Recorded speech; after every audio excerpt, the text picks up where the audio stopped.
Good evening and welcome to tonight's City Council meeting, August 5th. Welcome to everybody. We'll call this meeting to order. Is anybody here from EAM? I didn't really look. Bob, it's your turn. Would you mind? If allowed? And then we'll have the pledge immediately after. Okay. Please join us. Dear Lord, we ask for your presence here tonight as we conduct the business of the city. Help us to make decisions that are best for everyone in our community, to keep our community safe. Please also watch over all of our first police, fire, and especially our military, especially those that are overseas. Thank you, Lord, for the return of our friend Richard Wilkie. He was serving our military overseas, and we are very happy to see him back safe and sound. Also, Lord, please watch over the communities of El Paso, Texas, and Dayton, Ohio. We know that they are hurting today, and we ask that you comfort them in their time of need. We ask you, Lord, for all these things in the name of your Son, Jesus Christ. Amen. Amen. Amen. Please join me in the pledge. I pledge allegiance to the flag of the United States of America and to the republic for which it stands, one nation, under God, indivisible, with liberty and justice for all. Thank you, Bob. Thank you, Donna. All right, let the roll call show that everyone is present. We have some minutes to approve. Mayor McFarland, I move that we accept the City Council regular meeting minutes from July 22nd and accept for the record the Casa Grande Youth Commission meeting minutes from March 9th and the Planning and Zoning Commission meeting minutes from June 6th as they're presented. Second. Okay, it's been moved and seconded to approve the minutes as presented. All those in favor signify by saying aye. Aye. Any opposed? Okay. Move to the next item on the agenda is claims against the city. Mayor McFarland, I move to accept and pay the claims dated July 17th through July 30th, 2019, as presented. Second. Okay, it's been moved and seconded. All those in favor signify by saying aye. Aye. Any opposed? Okay, the claims are approved. Next item is the meeting agenda approval. I do have a couple changes. I'm going to move item K2 and move that up to right after public comments. So item K2 will go after H, item H. And then I'm also going to move our reports, which is item N, and move that up to right after item L, which there is none, but that's where it goes. Anything else? Any other changes, Larry? We have none, Mr. Mayor. Council? Mayor, I move approval of the agenda as amended. Second. Okay, it's been moved and seconded to approve the amended agenda. All those in favor signify by saying aye. Aye. Any opposed? Okay. All right. No special presentations tonight. So the next item on the agenda is consent agenda. All items listed with an asterisk are considered routine matters and will be enacted by one call vote of the council. There'll be no separate discussion of these items unless a council member or member of the public so requests, in which event the item will be removed from the consent agenda and considered in its normal sequence of the agenda. Move approval as presented. Second. All right, it's been moved and seconded to approve the consent agenda items. Gloria, can I get a roll call vote, please? Councilmember Huddleston. Yes. Councilmember Fitzgibbons. Yes. Councilmember Herman. Yes. Councilmember Quartzen. Yes. Councilmember Powell. Yes. Mayor Pro Tem McBride. Yes. Mayor McFarland. Yes. Mr. Mayor, members of the council, would you please make sure that your microphones are on? Can you hear me okay?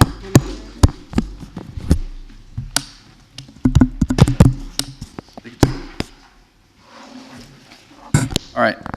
The next item on the agenda is item H, which is public comments. And I know I have some public comment cards here, but I've also moved item K2 up to follow the public comments. So if you're here for item K2 and would like to speak on it, and I'm going to allow people to speak during this, It's my prerogative to allow for comments from the public, so we'll have comments then, unless you desire to speak at this particular moment. Is there anybody who is here for some other subject who would like to speak? Tell my item K2 type. She didn't hear what she said. I would have let you speak anyway. Yeah, okay. Thank you. Okay, so is there anyone here who would like to address the council on a subject other than K2? Or any other item. Or, yeah, any other item besides K2? Okay, seeing none, then we'll close public comments and we'll move to item K2. Thank you, Mayor and Council.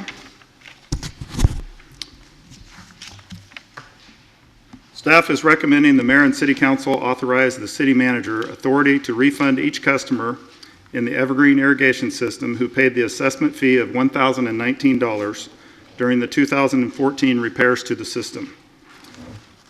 The City will continue to operate the Evergreen Irrigation System with the current well, current pump, and current flow of water until the system no longer operates, or June 30th, 2020, whichever comes first. At that point, the system would be discontinued. With this refund, the city would agree to operate the system with no further capital repairs to the system. Staff has presented the status of this system several times over the last 6 months. We held a public meeting and 3 separate city council study sessions over that time. Our staff has outlined the issues with the current system and discussed many potential options. The irrigation system has effectively reached the end of its useful life. The well was built in the 1920s and previously produced hundreds of gallons of water per minute and had the capacity to effectively flood irrigate yards within the area. Currently, the bottom half of the well is collapsed. The current depth of the well is only around 255 feet, and the water table is lower than 200 feet. Our last-ditch repair efforts in 2014 have proved ineffective, as the water production is now around 100 gallons per minute. This volume of water does not provide the capacity to flood irrigate yards in the area. As you know, the well is located at the corner of 8th and Gilbert. And it sits on the far southeast portion of the area that utilizes the water. When the pump is engaged, the water is gravity fed into underground pipes through a series of gate valves and eventually to each resident in the system.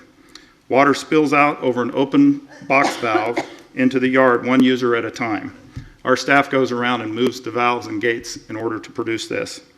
Many times the volume of water currently is not enough to flood an area larger than a quarter of the yard in a 2 or 3 hour time period. The system was built many years ago and has been operated for at least 70 years.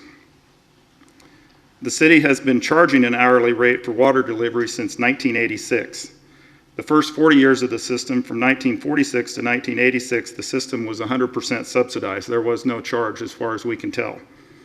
Ordinance 1099 in 1986 established an hourly rate designed to cover the cost of running the system. These costs include staff from the Parks Department, a vehicle, fuel, insurance, minor repairs, and electricity to run the system. Finance has broken this program out of the parks budget in recent years to show both the income compared to the expense. Our city subsidies have averaged over $10,000 a year during the last 5 years. That same ordinance 1099 also established that larger and frequent capital repair costs would be assessed to all users of the system should there be a large repair. Another factor in this recommendation is the dwindling customer base of the system. Initially, the system serviced 63 homes. In 1985, there was approximately 50 customers.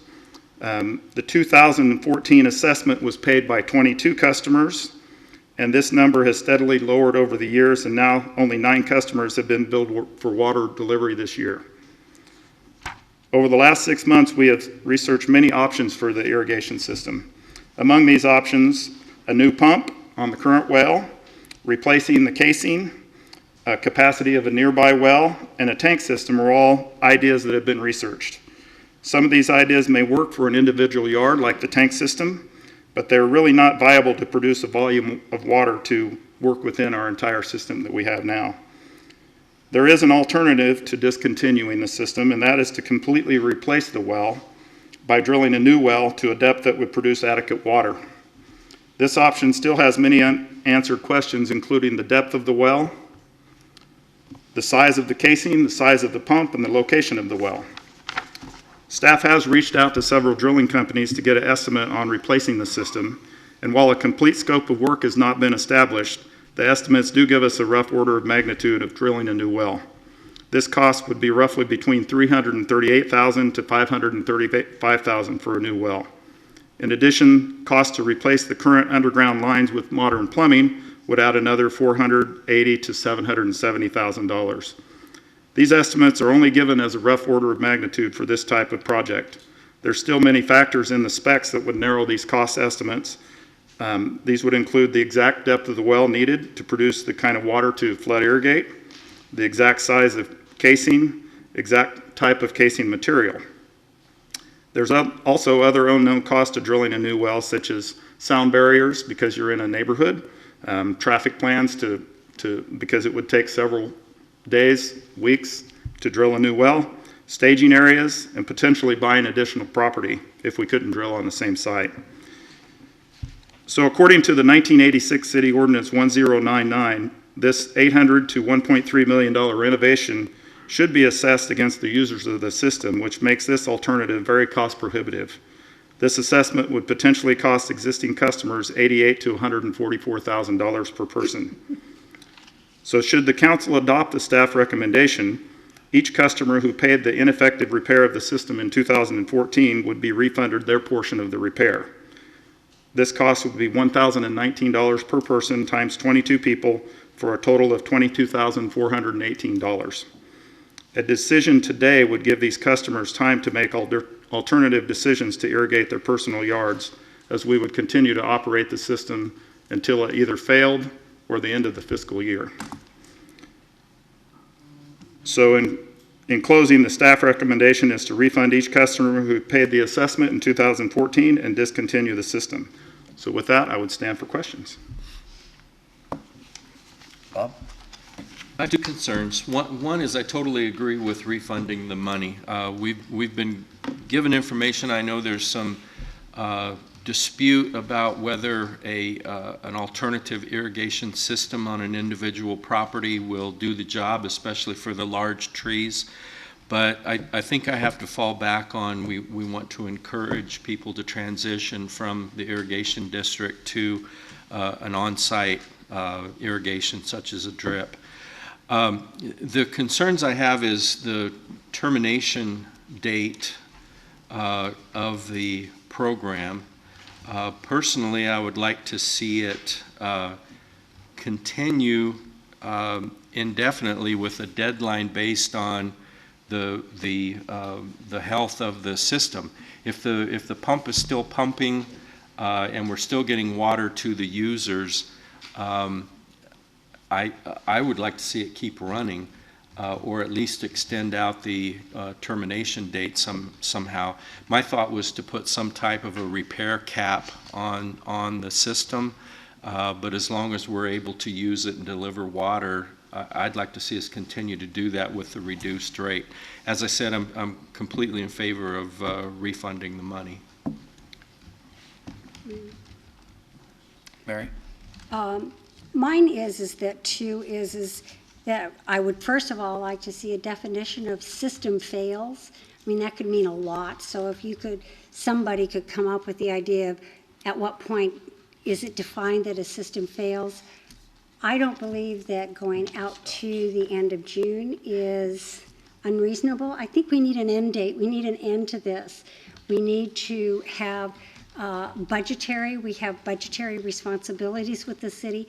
I feel for the people. My parents used to irrigate over on Brown and 10th, but this is what it is. And in 1986, we had an ordinance that said that it had to pay for itself. The users had to pay for it, and I think it also is unfair to the users to have an open-ended, because you have a user over here saying, oh gee, well maybe it'll go till July, but you have another user hoping that it'll go out to September. I think if you have an end date, you can make a plan. It kind of puts it into your head, and as far as repairs, I don't know I'd like to define repair versus maintenance. I think we should continue to maintain. If we're going to say until the end of June, we need to, quote, maintain, but not repair. So, you can tell I do a little bit of legal work, and so I do definitive, and I think it's in all fairness to the users to have those definitions. Lisa? And my biggest fear, there's been so much discussion, and it is a tough decision. I do feel for the homeowners in that area. And my biggest fear is that, the trees are going to start dying. Councilmember Powell came, a few weeks ago and told us of some of the trees and everything that are dying there. So, of course, that's a fear of mine, that here we just invested $8 million in Carmack Nat Park, to beautify that park and bring people to the area, and then, but I worry that the trees are going to start dying if we eliminate this. However, and this is the tough thing, it's tough to justify $1.4 million, with 9 users. And so I brought this up to Larry and Steve. I would like for you to discuss. I know we've had study sessions in the past and discussion on, can these trees live on a drip system, and what have the experts told us, and are the homeowners, you've had study sessions with the homeowners, to discuss all this stuff. So are they aware of what needs to be done? First of all, can they survive?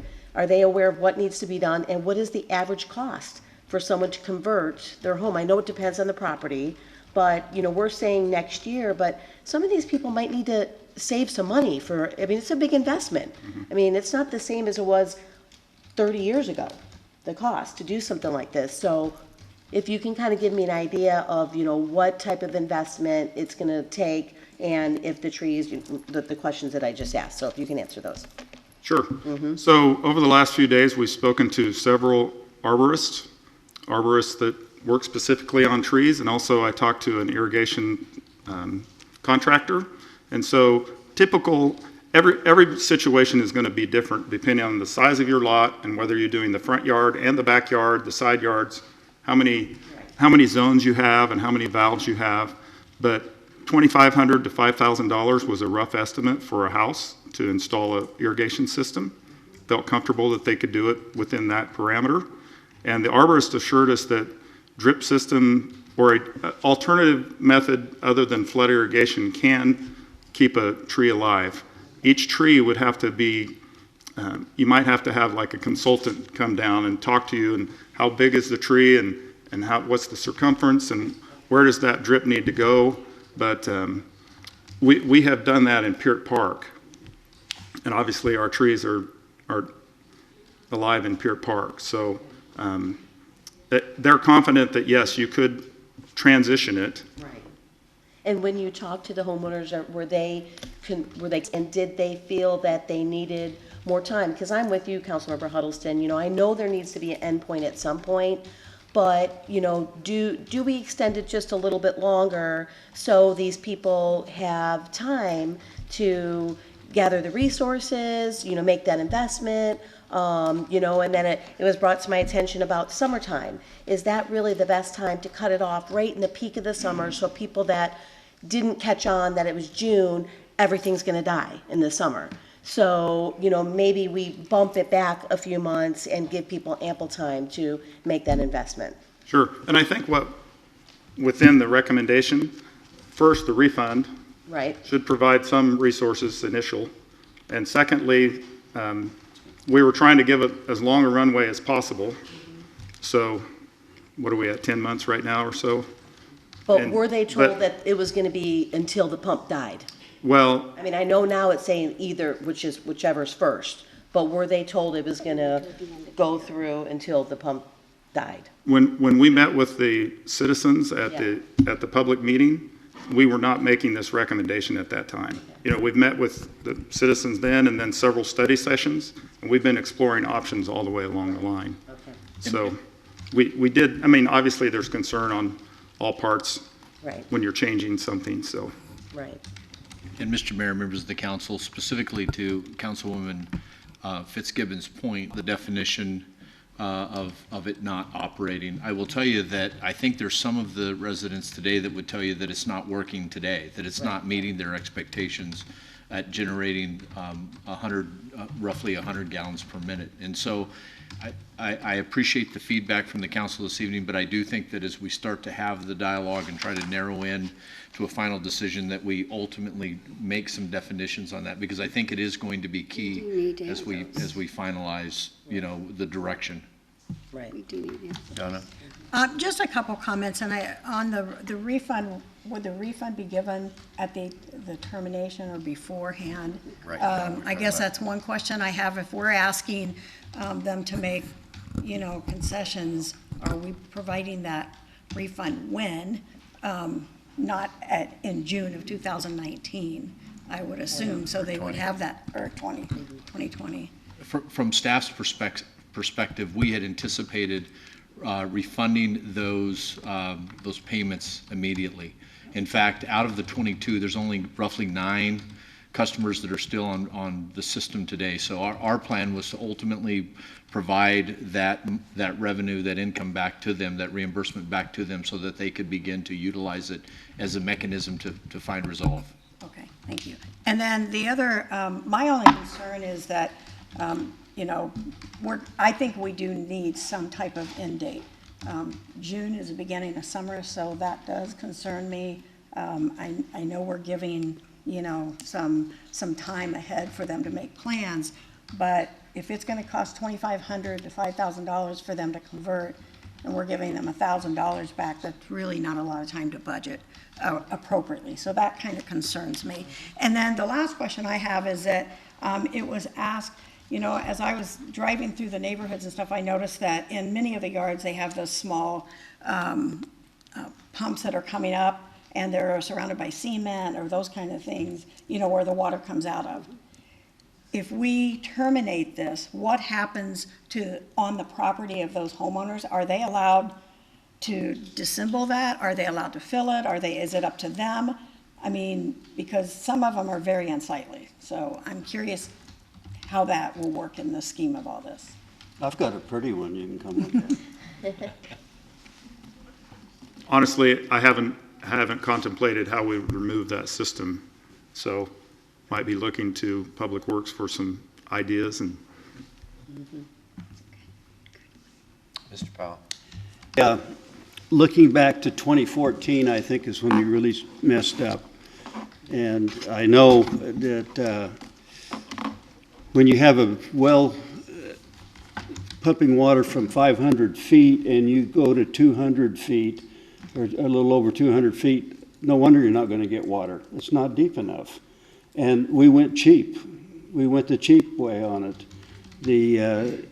And what happened, it laid out so long, that summer killed a lot of those trees, because if you have it stop in July or June, like you're saying, that's the worst time of the year to stop it. Stop it in December 31st if you're going to stop it, because at least they're going into the cooler weather. But before, we lost a lot of trees. It was probably 5 or 6 months that nothing was happening and trees were dying, and it really did a job on it. And I just have always thought that it was the responsibility as much for the city as anybody on the way the pump was handled. And I agree with Bob. But Dick, wouldn't it have been more expensive for the owners? What?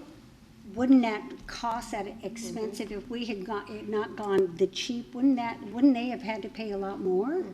They would have had to pay some more probably, but it would work. Okay, all right, okay. I'm just saying that. We took a smaller pump. We took a smaller casing. We did everything, reduced it. We didn't go down half as far as we did before. Mary, there's no reason that we would expect water to come out like it was promised to people, that it was going to come out about twice as well as it did before, which never did that. I just hate to see them have to shoulder that extra. What's that? They're like 1,800 into it. They would have been like 3,800 into it. I don't know what you're saying. It would have So cost the them more. discussion, the owners would have paid a lot more to buy into that than the other way, and I think that was the discussion. Right. Was do we do it this amount and they pay Could that have paid much? for it over a time if you were gonna bring the pump in and do it right, instead of That wasn't having it, right? I'm just saying, they pay so much a year and extra to do it, but that was where everything went in the dump, as far as I'm concerned, was in 2014. And we lost a lot of trees and a lot of customers very upset about it. Matt? I'll agree with some of that. Yes, we did do that in 2014. The well, we were told by the well people that it was going to produce more water. That's what they were told to us, and that's what we told the people. So as far as the refunds, no problem. It should be done. Also want to agree with, so the weird part is are you the end life of the pump system and then a date that we pick. But I don't think we're doing ourselves any favors picking the June 30th date, because again, that's the middle of the summer. I've talked to a couple of people, talked to people from the district who say, yeah, I can't expect you to pay for my water, all that, 1.4 million or whatever, but let it go, but don't stop it in June if it's still working, because that's the beginning of summer. So that makes a lot of sense to me, and I've got no problem with extending that date. Okay, any other comments? Mayor, just one. The current proposal says no more repairs will be done to the system. I wish we could quantify that somehow, because I hate to think we're going to shut it down if a hose clamp breaks, I think Or a circuit breaker goes out. Yeah, I think we do need to, and I think Mary said it, we need to define maintenance and major repair. At least cap them. In all fairness, we don't need to, so that we're not jumping in there going, oops, this is repair, it's time to go. If it's regular maintenance, we need to be regularly maintaining it. And define that, say, what is maintenance? It's oil, it's checking out the bowls, it's checking out this, and that, we can do that. Mr. Mayor, members of the council, the ordinance, as it's written, specifically refers to capital repairs. Oh. Which is typically a larger purchase, something that is significant outside of what would be a general course of maintenance. And at least from the staff's perspective on the definitions, because it can become somewhat difficult, and I will tell you that, at least from my perspective, I don't think the ordinance is prepared tonight with the definitions to the specificity that I'm hearing. But there is a difference. From staff's perspective, it was always our intent to continue to handle the routine maintenance and the day-to-day types of situations to keep the system operating through a date specific.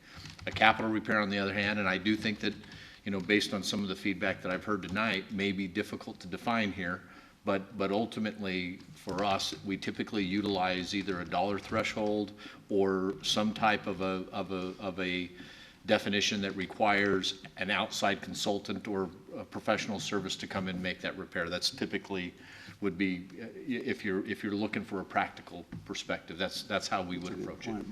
And that's what's being done now?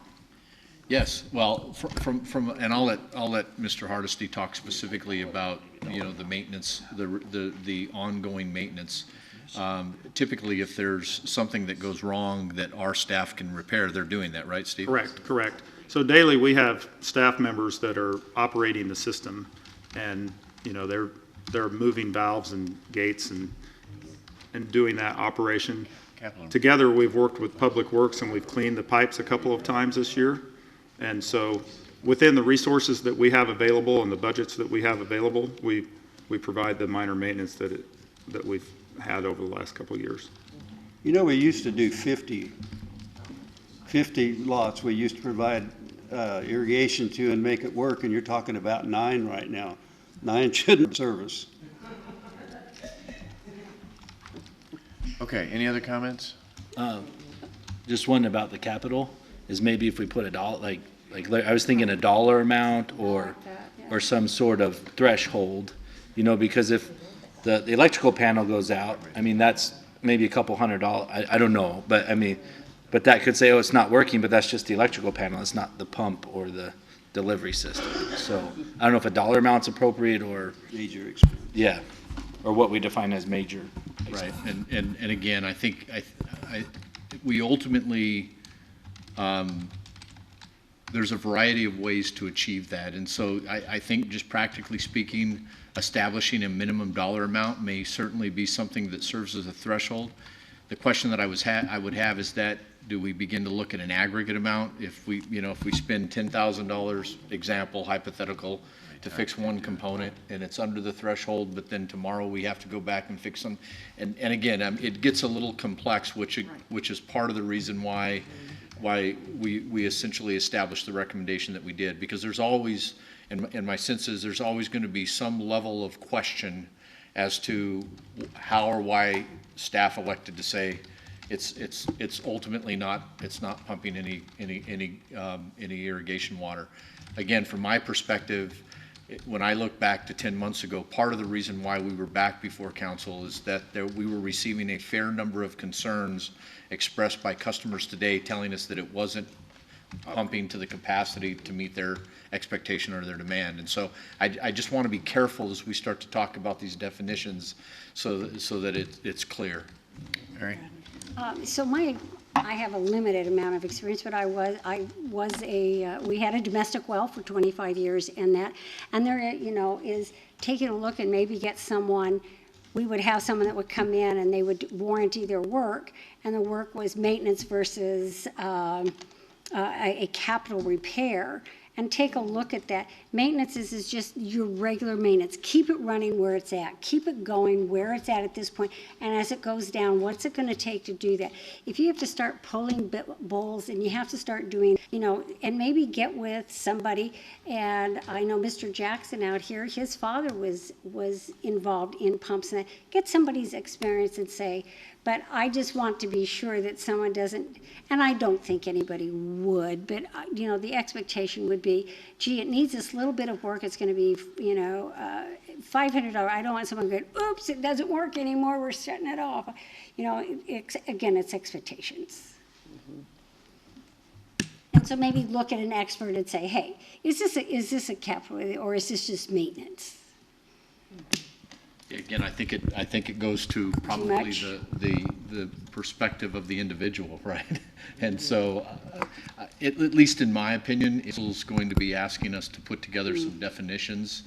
My preference would be that we have the opportunity to attempt to work on those and perhaps develop thresholds. I can tell you that from experience that when you try to define those definitions, again, it becomes somewhat difficult. But we're certainly open to working on that if that's the direction of the council. And then if we're doing that, it's system failure. If we're going to be defining what is a system failure. I mean, right now, there's a group of people here that feel like the system has failed. I don't totally agree, but they feel that. So we need to have that definition also for their expectations. Yeah. I understand that. You see what I'm saying? I certainly understand. So we're sitting here in March, and we feel like it's. What I'm trying to articulate is that I think there's some in the audience tonight that would believe that the system is not meeting their expectations. Right. And Mr. Hardesty has a much better perspective, but what I understand is transpiring is because of the low gallon per minute flow that's coming through that system, that the capacity and the amount of water that it takes to raise over those boxes into the yards is ultimately not sufficient to even begin to flood irrigate. And so what used to transpire when the system was producing 500 gallons a minute, and maybe even when it was producing 300 gallons a minute in 2014 before that pump failed, it's just taking longer and longer and longer to water a specific amount. And I'll ask Mr. Hardesty to confirm this.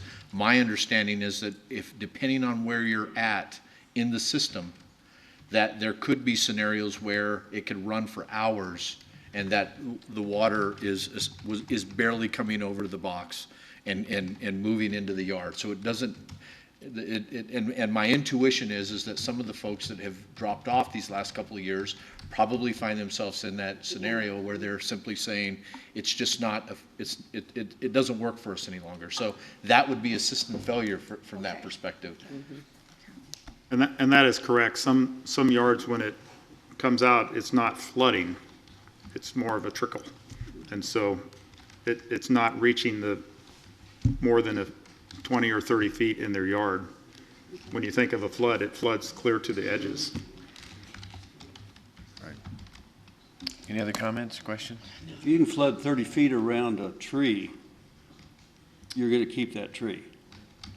If the tree's located close to the, If you can get it 30, to get to 30 that feet area.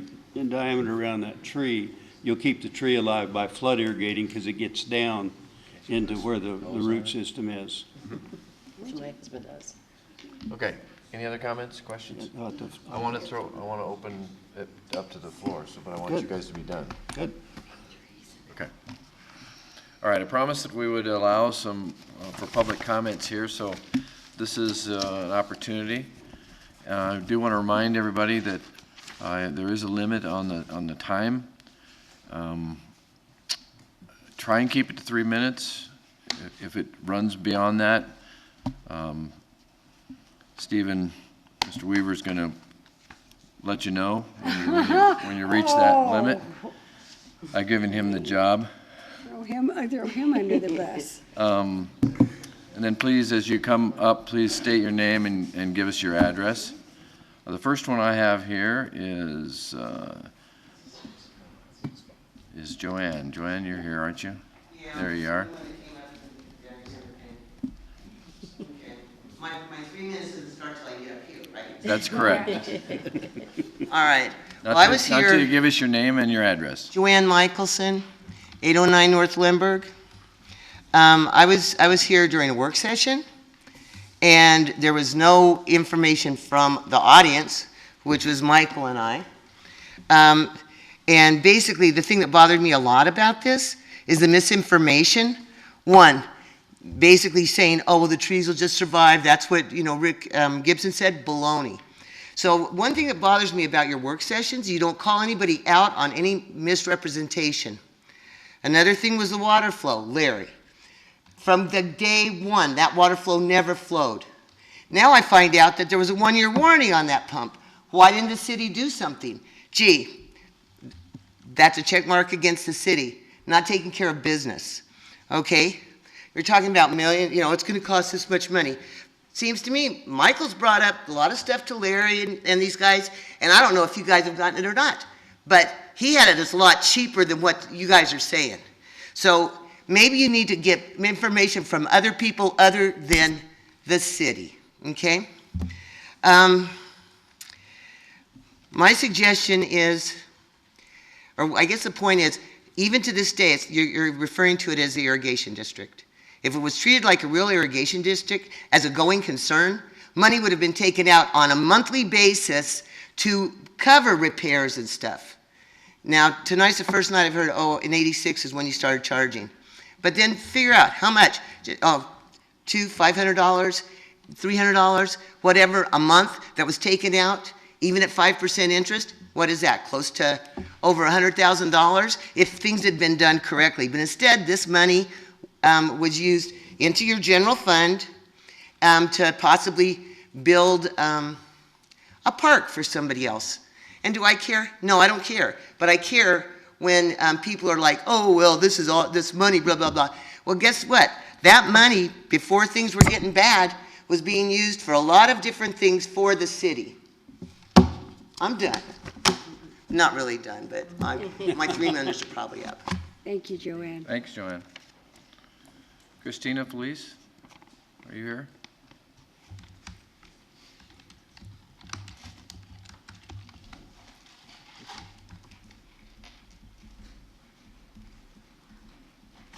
Christina Felice, 1111 East Laurel Drive in Casa Grande. So how much time do the homeowners need to secure money for their own wells? A year, 2 years, 3 years? what will happen to the pump if it fails before that time, before they have money gathered up to build their own well? How much are the city is willing to pay for all these fixes? Is there a ceiling cap? Or are we an open checkbook? I understand there's senior citizens that are in that area that don't have the income to pay for a well. But at the same time, I'm a senior citizen collecting security and my benefits, and I don't feel as a senior citizen I should be paying for them. I live in an old house. It was built in 1964. I'm not part of the historic district, but it's an old house. Is the city going to give me $75,000 to update the inside of my home? If you're going to give it to them, you're going to give it to me. I don't think it's fair that I should be carrying the load for 9 homes. I'm sorry about their trees, but this is Arizona. Put in a mesquite.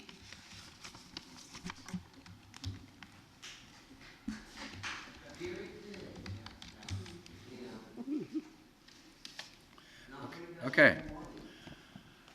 Michael Jackson.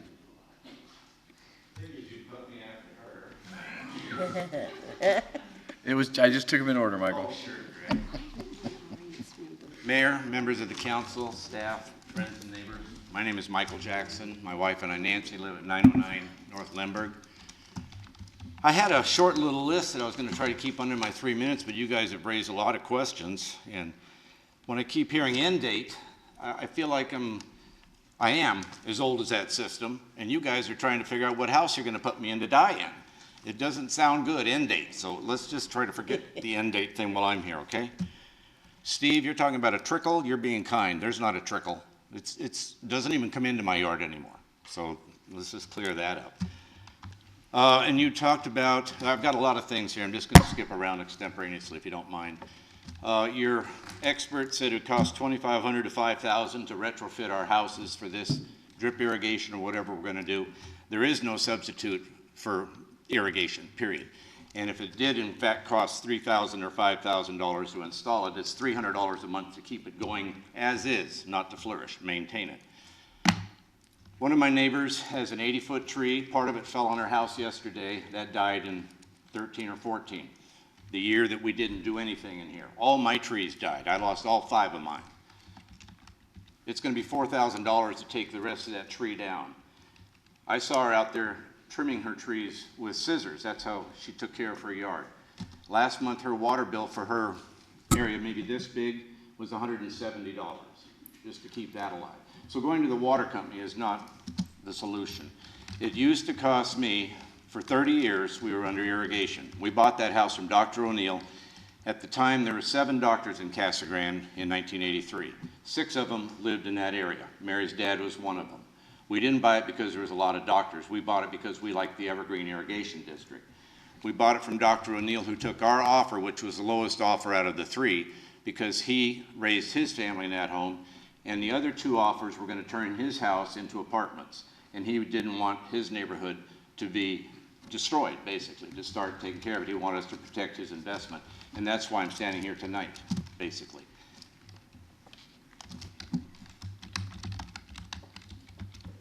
Everything was fine and well and dandy. For 30 years, we had keys. We had our own keys. We did our own system. We'd go over at noon, turn it on Sunday, run it for 2 hours, tell the neighbor we were running it for 2 hours, and then we'd turn it all off. We had our own keys. We took care of it. For 30 years, everything was fine and dandy. I've been studying this well system quite a bit in my spare time, and to make it real simple, there's 3 tiers. You have the delivery system, you have the pump, and you have the below ground. The only problem that we had in 13 was the pump went out. And you were right, whoever brought up the fact that we dropped the ball in 13, we did. We took somebody's promise that they could give us water for $53,000. $17,000 of that was labor at $185 an hour. And that was my money and the city's money. And it wasn't well spent, and nobody held their feet to the fire to make them deliver. It was just 3 minutes. Oh, God, I knew it. Are you sure? Yeah, I'm only halfway done. Let's see, what's important then? Yeah. I'm almost done. Oh, I don't think the city's acted in good faith in several instances, and I won't bring them all up, but just the cleaning system, before all this happened, Gilbert cleaned all the lines twice a year. Since it happened, they didn't get cleaned at all until I raised some questions about it, and then they cleaned it twice. And it's a 12-inch hole, and they put a 2-inch hose through that, and when the water came out on the other end, we call that clean. Well, there's 8 or 10 inches of rubbish and roots and dead cats and cardboard and other stuff in there that need to be cleaned. That's cleaning, not sticking a 2-inch hose through it and saying we're done here, because we're not. After we cleaned twice, I still couldn't get any water to come into my yard. I talked to Arizona Department of Water Resources. They said there's been nothing put into this file since 1982. Nothing, period. And we can drill on the same site. That's not an issue. Let's see. I think your idea, Larry, of tabling this until we get some definitive guidelines is a good idea. I would like to see a table it, period, till, what I'd like to do, Steve, is put a committee of 4 or 5 of us, like Steve Miller and Mayor Kerr, and 3 or 4 of us that have concerns, that have property there. We bought those homes, we plan to die in those homes. That's our landscape, that's our property values, and coincidentally, the property values in the Evergreen District are going down in the last 2 years. Check on Zillow. But I'd like to put together a committee where we could work with you, because I've asked you for a lot of information, and you provided as much as you could. I don't have all the information that I wanted, and I had a whole lot more I was going to ask for today until we found out this meeting was happening, so it's kind of a moot question. But I'd suggest if we can table this until we do get all the answers, because there's a lot of questions that need to be answered before you put me in a home. 5 minutes. Thank you. I appreciate it. What do I owe you? Take it out in beer? I told him that you could take 5. This is really serious, guys, because it is our lifestyle. We did invest a lot of money to live in these homes. We raised our families. Everybody on my blocks lived there over 30 years. We're not leaving. We're not going to fold up our tents and leave, and we'd like you to. The bottom line is, I went to law school long enough, and Brett backed me up on this. If you have an offer and acceptance, you have a contract. You made us an offer, $1,019, you would deliver twice the amount of water, or at least the amount of water, or more than the amount of water. We paid, you didn't deliver. Legally, we have a contract. And it doesn't matter if it's not 1.4, Steve, that's if you have to do the whole well, all the delivery system and the pump. We're just talking about the pump. That's the only issue that we had originally. Okay, thank you, Michael. Thank you. Thank you. Okay. Pam, are you here? Please. Sure.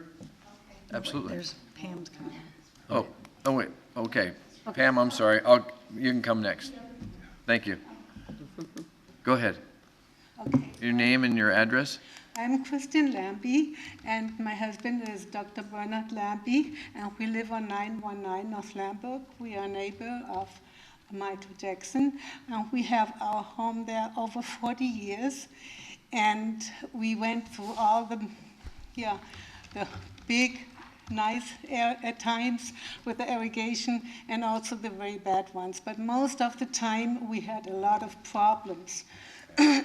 And I want to say I'm wondering that here are people who are thinking just on their own home, that they want to have $75,000 to remodel it, but nobody thinks on it, that this is a city part, and the whole area is a historic area, and it was all the time beautiful and green. And I remember that people here from the city council said, it's wonderful to go through this street, because when I go home, I relax already. So it's something which all the people here in the city should enjoy.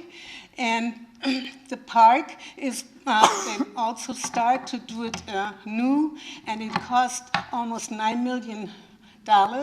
That's fine for the public, but it's not fine to have the streets and everything not so fine anymore because everything is dying. And Mr. McFarland, the mayor, he wrote in the newspaper that they want to get more tourists to the city. But if they come and they see the rundown areas here around the city hall, they would say, wow, no, okay, one time and never again. So in this way, I'm really surprised that the city is not fighting for it, that the whole area belongs together with the park, and even on the little cards you send us, there is even the park on it and the new area, but all the other old areas are just running down. And this is something which was so unique because it was in the desert an oasis for all of the people here.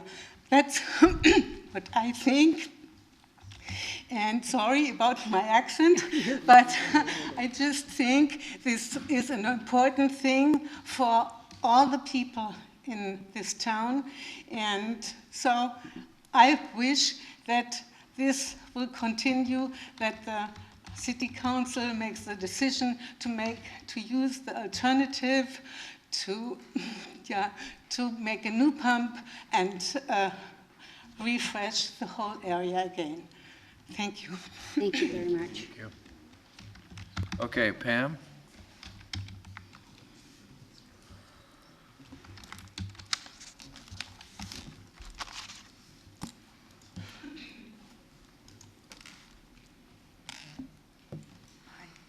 I'm Pam Burke. My husband and I live at 1017 North Limburg. And we haven't lived in our house as long as the other people have spoke, but we probably lived there about 20 years. We liked the irrigation when it worked. It was wonderful. I would definitely would like to see it come back. But I also understand the expense and the fact that so few people are using it. I feel like as a community, I would like you to be fiscally responsible because it's all of our tax money, and I realize that.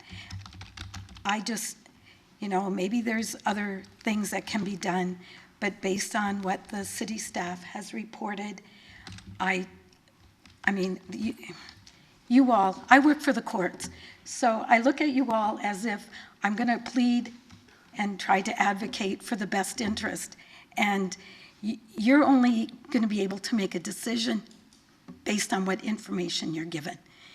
I think you trust your staff. I'm sure you trust the community, but you have to make that decision. But I understand if you cannot fund this and you need to be fiscally responsible, I get it. It's my checkbook too. Good luck. Thank you. That didn't make it any easier.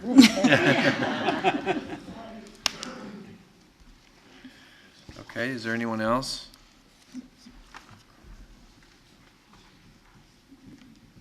John McGuire, 1748 North St. Francis Place. So I just did some calculating really quickly. Let's just take half of what the staff thinks this could cost and use $500,000 as the number to bring this up, to bring it back. We all say this is an amazing city amenity. We do not want to lose the trees. We don't want this historic district to be downgraded in any way due to all the intangible benefits it has. And we use a cost that's half what the city staff is kind of thinking it's going to be right now. $1,366 a month on a 30-year bond that somebody's got to pay to upgrade this system to what it's going to be.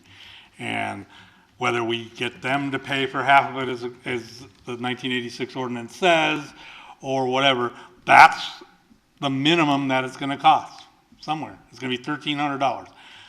I agree with some of the other people that if it's going to be a city-borne cost altogether, and we're not going to get any users back, if somebody comes back to me and says we're going to get 60 users back here, and they're going to be paying for the water again, and the system's going to become self-sufficient in other ways, but the system seems to be not only because of the problems of 2014.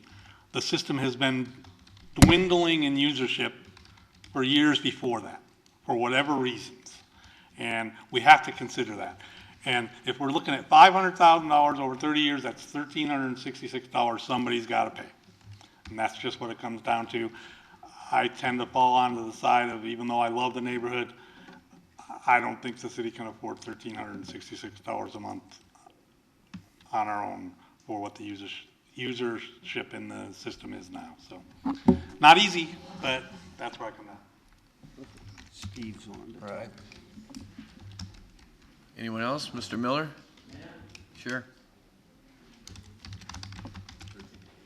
I barely recognize you without your hat on. I know. I know, I didn't notice each I other. asked Heather, is my hair down? You have hat hair. You have hat hair, Steve. Thank you. Steve Miller, Pinal County Supervisor, but I live at 930 North Lindbergh. I've lived there with my wife for 42 years. I think I owned it for about 4 or 5 years before we got married. So, Lori's only lived in 2 houses in Pinal County, and they're only 2 blocks apart. So anyway, but you know, the Evergreen Historical District is an amenity that is going to go away, evidently. I mean, it's pretty obvious that I'll just want to be here the night that you make it the Ever Brown Historical District, because it will not. No, I don't even know if there was ever a way to bring it back to what it was. It was a beautiful, beautiful neighborhood, and it attracted a lot of people, and there was a lot of desire to live there. And that's why I never moved, because I thought it would stay that way for a long time, and I was wrong. But, you know, that's the way things go. What I would ask is that you extend it for as long as you can. I'm a problem solver. I have a couple of ideas about possibly being able to get water, and I'll be selfish and say to my yard, maybe more efficiently. I've had some discussions with Larry about it. So I just haven't had time to even try my little experiment, but I want to do that and see if there's a possibility that I could utilize that water at some level. So I think if you can extend it, that would be good. And we'll just see where it goes. You know, even giving me the money back doesn't make me feel any better. And because it'll be, I would tell you, it'd probably be closer to a $5,000 to $10,000 retrofit to a home to really get it to water the way you want it to. Everybody's going to cut down on their grass, and they're going to cut down on amenities as far as shrubs, but it's going to be expensive, and it's going to be expensive to maintain after you install all that equipment. So, anyway, that's my thoughts. Thank you for listening to me. If you form a committee, put me on it. Thank you. Thanks, Steve. Thanks, Steve. Anyone else? Yes, sir.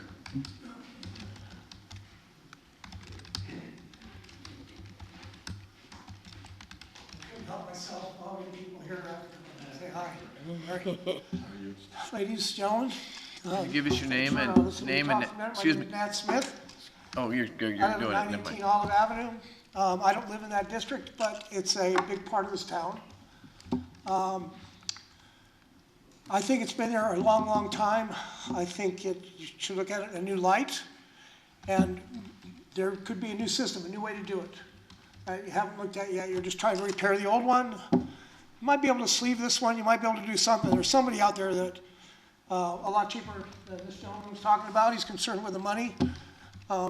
In this day and age, there should be a way to water that, water the heck out of it, because I can tell you from experience that if you were to give me 200 gallons a minute or 100 gallons a minute, I wouldn't know what to do in an hour. I'd be drowning, okay? That's a lot of water. So I would just look at the whole thing just step back and look at it and not lose it, because it is a part of Casa Grande. And, you don't want to lose that. Once things go away, they go away for good. We had a car race in Eloy at one time. See what happened there. Okay, thanks, guys, for listening. Thank you. Okay. Anyone else? Oh, do we want to put this in the record? Yes, Mr. Mayor, you certainly can. Okay. What the mayor's referring to is that the city staff did receive an email from one of the residents asking to basically. To be heard at tonight's meeting, so I'll just read it. Okay, so, Mr. Hardesty received a note from Mr. Robert Gilbreth, who lives at 917 North Brown Avenue. And in relation to the Evergreen Irrigation District, he's out of town right now, so he did call Steve and spoke on the phone. He's a former user of the Evergreen Irrigation, but chose to opt out about 15 years ago. He's not in favor of spending more city resources to continue the irrigation system. He believes that each resident should pay for their own irrigation system on their own. So that was one person's opinion. So what's next?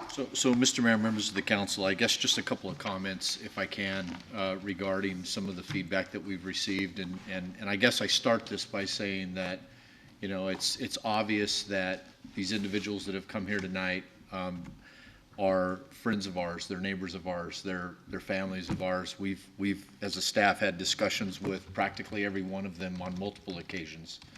And I know that there's a lot of different perceptions and conclusions that have been reached on this particular system. Let me assure you that since 2002, when I arrived, we've had some of the same discussions throughout that period of time. The city hasn't made a lot of money off this. In fact, I will tell you that since 2002, from an excess or a profitability perspective, this has been a system that the city has partnered with the property owners in that community to ultimately try to build a better community, an evergreen community. And we've worked together, and some of it's been good and some of it's been bad.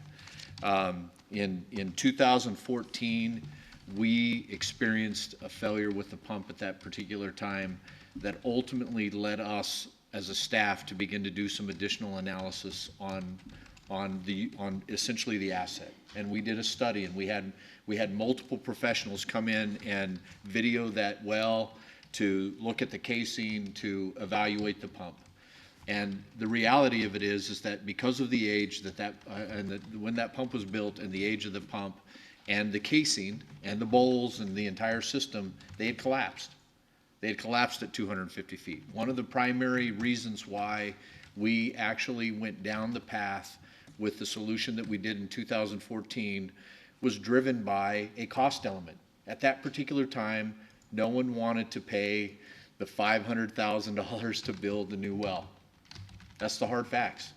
And so we had a lot of discussions. We had a number of meetings with many of the same people at that point in time, that the same folks that are here, and we talked about solutions, and we had professionals put together a series of solutions for staff to consider. And at that point in time, the one solution that seemed to be acceptable to everybody at that point was to reduce the size of the casing and actually take the submersible pump to the point the bowl had collapsed, because we could go no deeper at that point, which was about 250 feet. And we knew, at least my recollection is that we knew that that the best that pump was going to generate was was between 3 and 350 gallons per minute.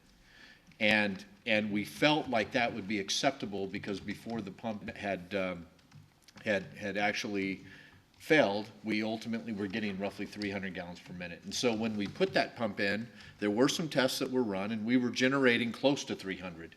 We've never gotten over the 300, as Joanne has indicated, but we were close to the 300. And our fear was, at that point in time, that ultimately, because of the water levels and the way that those submersible pumps work, that the water levels, as they drop and raise, that ultimately it would end up taking in air, which will begin to lessen the useful life of the pump, that ultimately will decline the gallons per minute.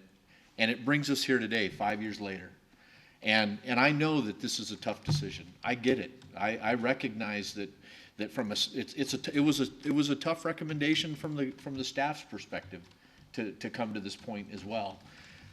And obviously, the mayor and council can either vote on an ordinance, we can modify it, we can table it. You have a variety of options. The point that I want to make tonight, because it seems to be something that we always forget when we get down the road, is that in order to generate a higher gallons per minute outflow, we're going to have to build a new well, right? I mean, we may be able to take Nat's advice and take a look at some other alternatives that that would actually capture the 100 gallons per minute and fill the capacity needs to be able to water the Jackson's Yard as an example that's greater than a trickle. But I can tell you that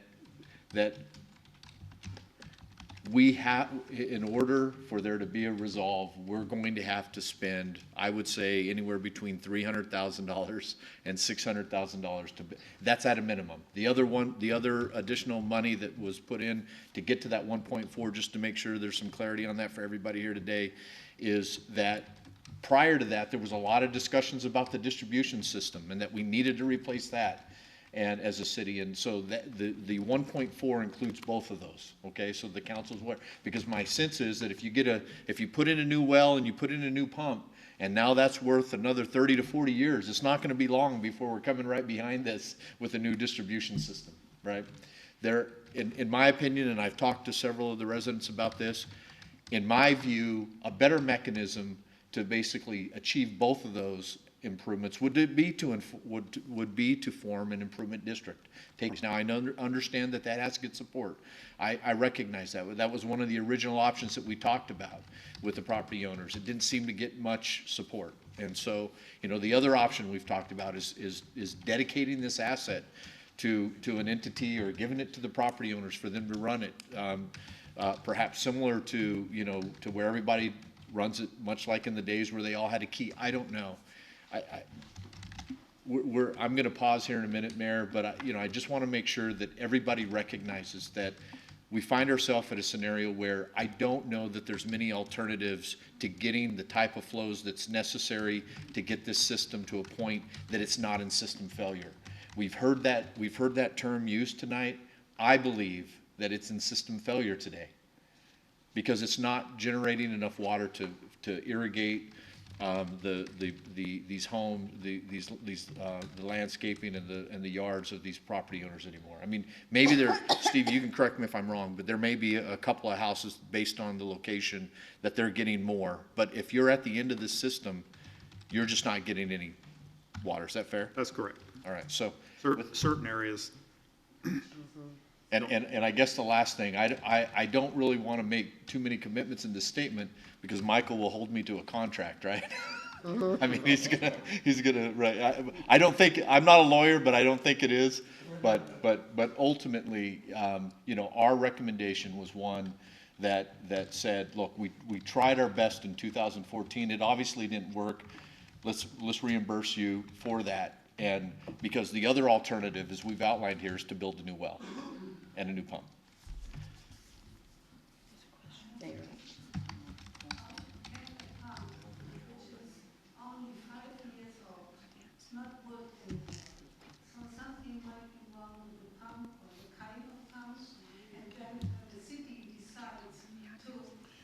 Ma'am? I'm sorry, the public comment section is closed, but we can answer your questions maybe after the meeting. Would that be okay? Because it's a... I think I've got, Mr. Mayor, I think I got the context of the question, and that is, can this current pump be repaired? And we've asked people to evaluate it, at least we have not pulled it. It's a submersible pump. We have not pulled it out of the ground and pulled it up and looked to see what types of repair would be necessary or if a complete new pump would be required. That obviously is an option. The last time we went through this, we know that it would run about $60,000 to put in a submersible pump. I guess the reason why we moved away from that alternative is that the majority of the property owners felt as if that solution did not work for them very early on in that process. All right. I have a question. Matt? So, moving forward from this with an ordinance or whatever we want to do, because it is a tough decision, because I have a lot of friends sitting in the audience on both sides of this. Even if we vote, say if we vote for this ordinance or somehow amend it to extend it or whatever we want to do, would we just stop then, or would we still be able to put a panel together? Because people may have some ideas. Mr. Miller has some ideas. It sounds like Mr. Jackson has some ideas that maybe no one has thought of. You know, I even had a friend of mine, he was here earlier, but he's a water well and expert, and he actually, if he was peeking in your yard, he says he's sorry, but he was looking at it as a favor to me, saying, you know, here's what you can do. Basically, you can try to make a district out of it, a taxing authority where everyone turn it over to a board and they can own it and tax it and do what they want. Or he goes, work with maybe Arizona Water and see if they want, you know, these are just options he told me. Haven't talked to anyone else about this until right now. So, but the real point of it is, if we do this tonight, that doesn't stop any further studies if we want. Is that correct? I mean, I don't think we would in good faith stop looking at it, because there may be some new solution that comes out that says, oh, we can make this work for, you know, much better. Mr. Mayor, Councilman Herman, and members of the council, it's a great question, and in fact, it's accurate. The reality of it is that one of the reasons why we had recommended the year was simply to, number one, give everybody the time to prepare if for the pump failing and or for that deadline period. You know, to some of the questions that have been asked this evening, and I'll ask Mr. Wallace to assist me if needed, that I don't see any issue with us if the decision is to simply change this date and from June 30th, 2020 as an example. And I've heard a couple of you talked about getting out of the summer months, and I understand that, to perhaps like an October 31st date. A modification or an amendment to this ordinance modifying that date is very simply done this evening. When we start talking about attempting to create a definition of system failure and a definition of capital improvement and or, you know, a threshold, I think it becomes problematic, and would probably ask that we end up giving staff some time to put those types of definitions in order. But if the council is comfortable with this ordinance, changing the date to a later date, I can assure you that from the staff's perspective, we will be more than glad to continue to try to find a resolve that's affordable. I think that the issue that on both sides is one that ultimately is the cost collectively we would be facing.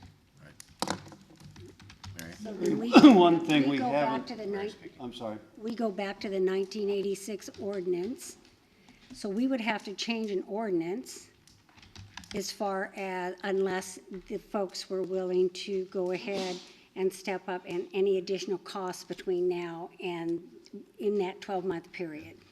Is that? No, I guess from my perspective, I'm simply saying that if the pump goes out to tomorrow, if the pump goes out in the next 2 weeks, then we're not operating. We can still have some dialogue about what might be a long-term solution, but we're not Let's say operating. that there is a long-term solution. Somebody comes up and miracles of miracles, a long-term solution.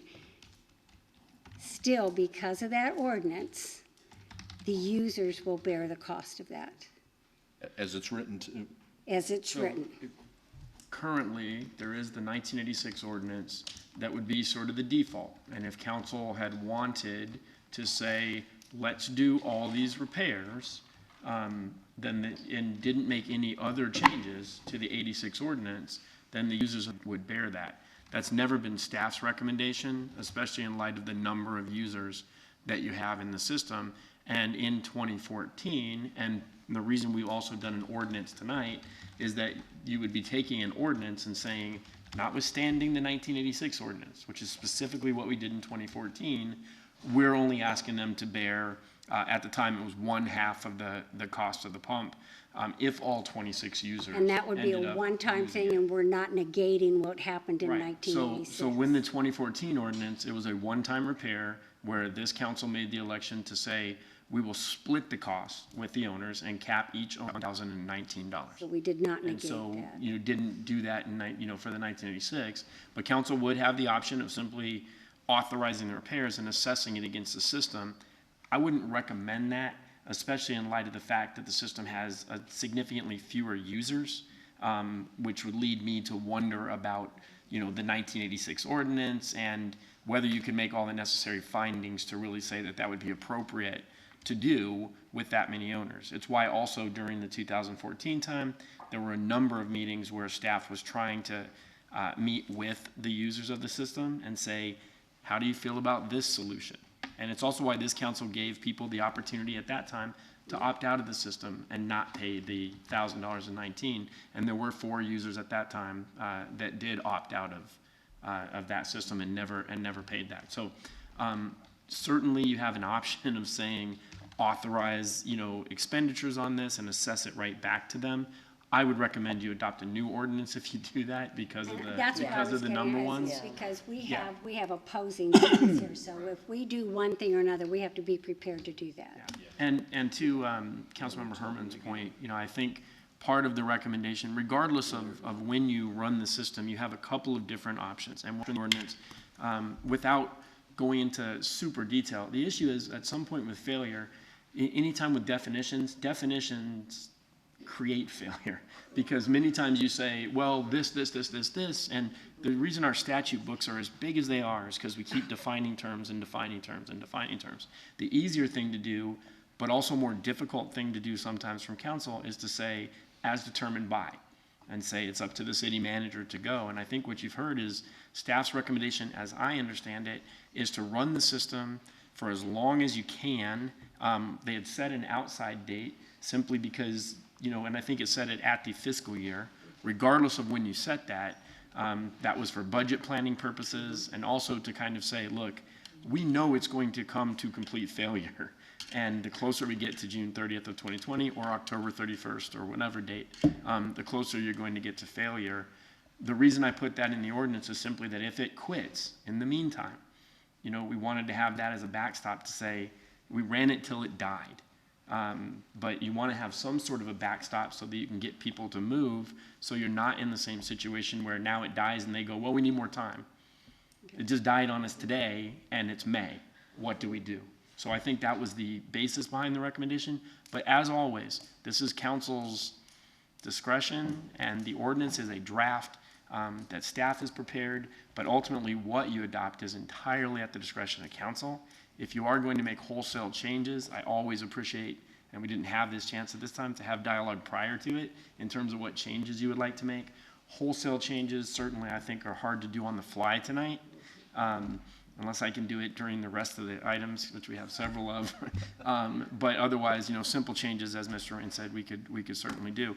But regardless, I think the intent has always been to continue to have dialogue as to, do you want the system, or what are your other options? Because nobody on this council or in the staff wants to just see it go away.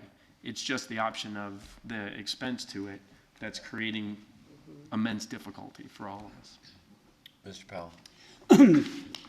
I think Matt was leaning that way.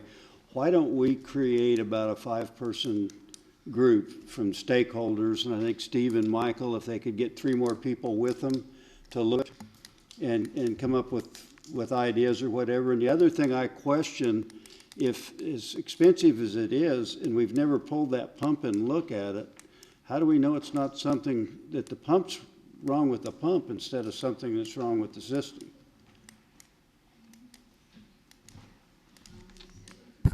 Yeah, it very well could be a repair that can be made to the pump. We're not sure the cost at this point, but at least the experts that have indicated that, given everything they know, that it's likely going to need a complete replacement. But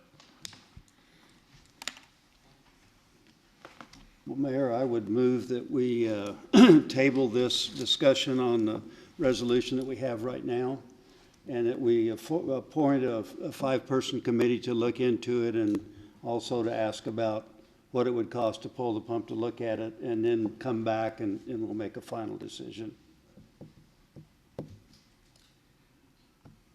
I'll second that. I think if I could, just from a procedural standpoint. We haven't made a motion yet. There was a lot, well, there is a motion there. Okay. There was a lot in the motion, but ordinarily a motion to table is going to, is going to be priority, and you can do that. I'm a little uncomfortable with adding the rest of the motion only because it's difficult. I would also suggest, while we certainly can create a committee, and council can do that, it will be one, if it's reporting to council, that's going to be subject to the open meeting law. And I would prefer that if you table this matter, you simply say, I'm asking staff to consider placing on the next agenda, the creation of it. But Well, however you were going to do it's exactly the way I was going to do it. But I think an approach, the motion as I've heard it initially is to table, and that should be the motion. And if you're amenable to doing that, and then certainly staff, as we always do, will listen to the other direction from council concerning what else you'd like to see us do. So are you willing to amend your motion to table or withdraw your? That's fine. Matt, and you had the second? I seconded, yes. All right. Motion and second is to table this item. Okay, and I can call for a roll call vote? Yes. Okay. Councilmember Huddleston. Yes. Councilmember Fitzgibbons. Yes. Councilmember Herman. I'm going to vote yes to table, but I'm sure staff understands the urgency. I don't want to keep kicking this for another year down the road. So, and I bet everyone else wants to, yeah. So we're kicking it now, but short kicks. So yes. Councilmember Courtson. I'm going to vote no because I think we're just extending the pain. We're going to be sitting here 6 months from now, 8 months from now. And not only that, but something that we're not hearing, and we've heard a few other people from our city, our citizens, our residents that pay taxes. Yes, I love the Evergreen District. I grew up in it. Steve Miller's wife and I grew up playing Barbies there. But I do believe that it's a disservice to our community at large, so I vote no. Councilmember Powell. Well, quite obviously, I don't agree with Mary, but that's common. Oh, yeah. I would just ask a question at this point, if I could. If we wanted, can the mayor on his own to create a stakeholders committee to look at it? Or do we have to make a motion on that? Again, we can't really make a motion on tonight because it wasn't agendized. So Okay. that's what we could look at, but it Okay, depends on but you what- guys could do that between the two of you? Okay. And just so council understands and anyone watching understands, there's a different kind of committees. If the idea is to create a recommendation for council, then by statute, it's going to be one that's going to be subject to the open meeting law. So that's simply something that when we do that, we like to actually create the committee so it's got some rules and guidelines. If what we end up doing, and certainly something that we'll discuss, is say, we're looking for just a stakeholder committee that's going to be, answering to staff and not making a recommendation to council, then we're looking at a little bit of a different thing. So we do have those options, and I think we've heard loud and clear that council wants us to pursue and make a recommendation to you on some item concerning a stakeholder group. After all that, I vote yes. Mayor Pro Tem McBride. I'm going to vote no, but I do want to mention that for my reason is that the fiscal responsibility to all citizens. I think that based on what we have, I would have been more comfortable voting with this to extend the time period and then perhaps to put together a group, but based on what we've been presented tonight, and I'm going to vote no. Mayor McFarland. Well, I haven't said much on this subject, so I'm going to espouse my opinions at this point in time before I give you my vote. So, obviously, I have a lot of friends who live in the Evergreen District, or these people I consider my friends, and so this is a very difficult decision. I think that from a fiscal responsibility, it's irresponsible to put that amount of money on the taxpayers with no clear solution. I mean, there's no clear, right solution to this problem. And it's an old well, it's an old system, and it needs to probably just go away. But that being said, to Matt's point, I think that it can't hurt us. We've kicked it down the road so many times anyway. It can't hurt us to take a little more time, look at look at some possible ideas. I don't know that it's going to change anything, but I'm willing to go with that, so I'm going to vote yes. Okay. So, gotta remember where I was.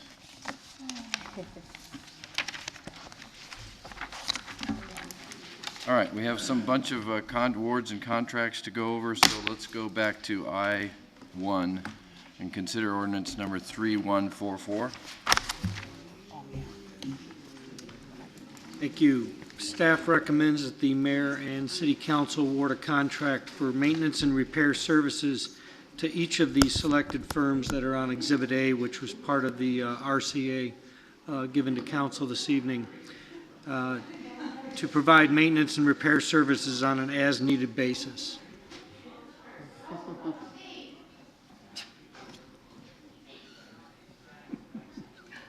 Did somebody attack? Okay. In order to provide maintenance support for small projects for not only Public Works but the other departments throughout the city, staff created our on-call program, which we've been using successfully for several years. To develop the list, we did a request for qualifications, and we had 18 vendors submit, and we qualified all of those, as is pointed out on Exhibit A. All 18 are being asked to go under contract for this on-call program. However, we did identify a number of responses, however, due to a limited number of responses, staff did have a discussion, and we came up short with the vendors that we need to really perform the duties that we see we're going to have to take care of over this next year. So we are moving forward with this request for this on-call program, but we've also reissued a request for additional vendors. So the vendors that have already, if this passes tonight, the vendors that have already been approved go on the list. They don't have to resubmit. We're looking for alternative or additional vendors to provide the services that we need over the next year. One of the major changes to this is the expenditure limits. We kept the single contract or a single project at $25,000, but we did expand the aggregate to $100,000. What we found is Public Works was using a contractor for everything it needed to, but then it didn't allow other departments to use that same contractor for their things.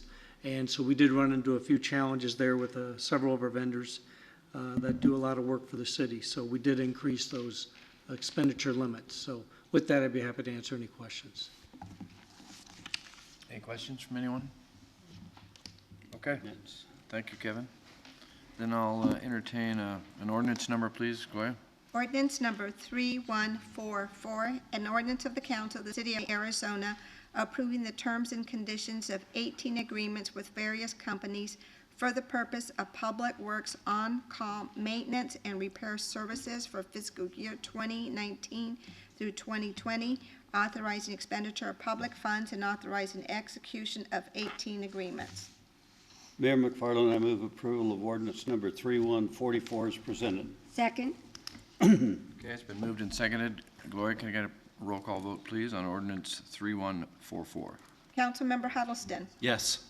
Councilmember Fitzgibbons. Yes. Councilmember Herman. Yes. Councilmember Cortson. Yes.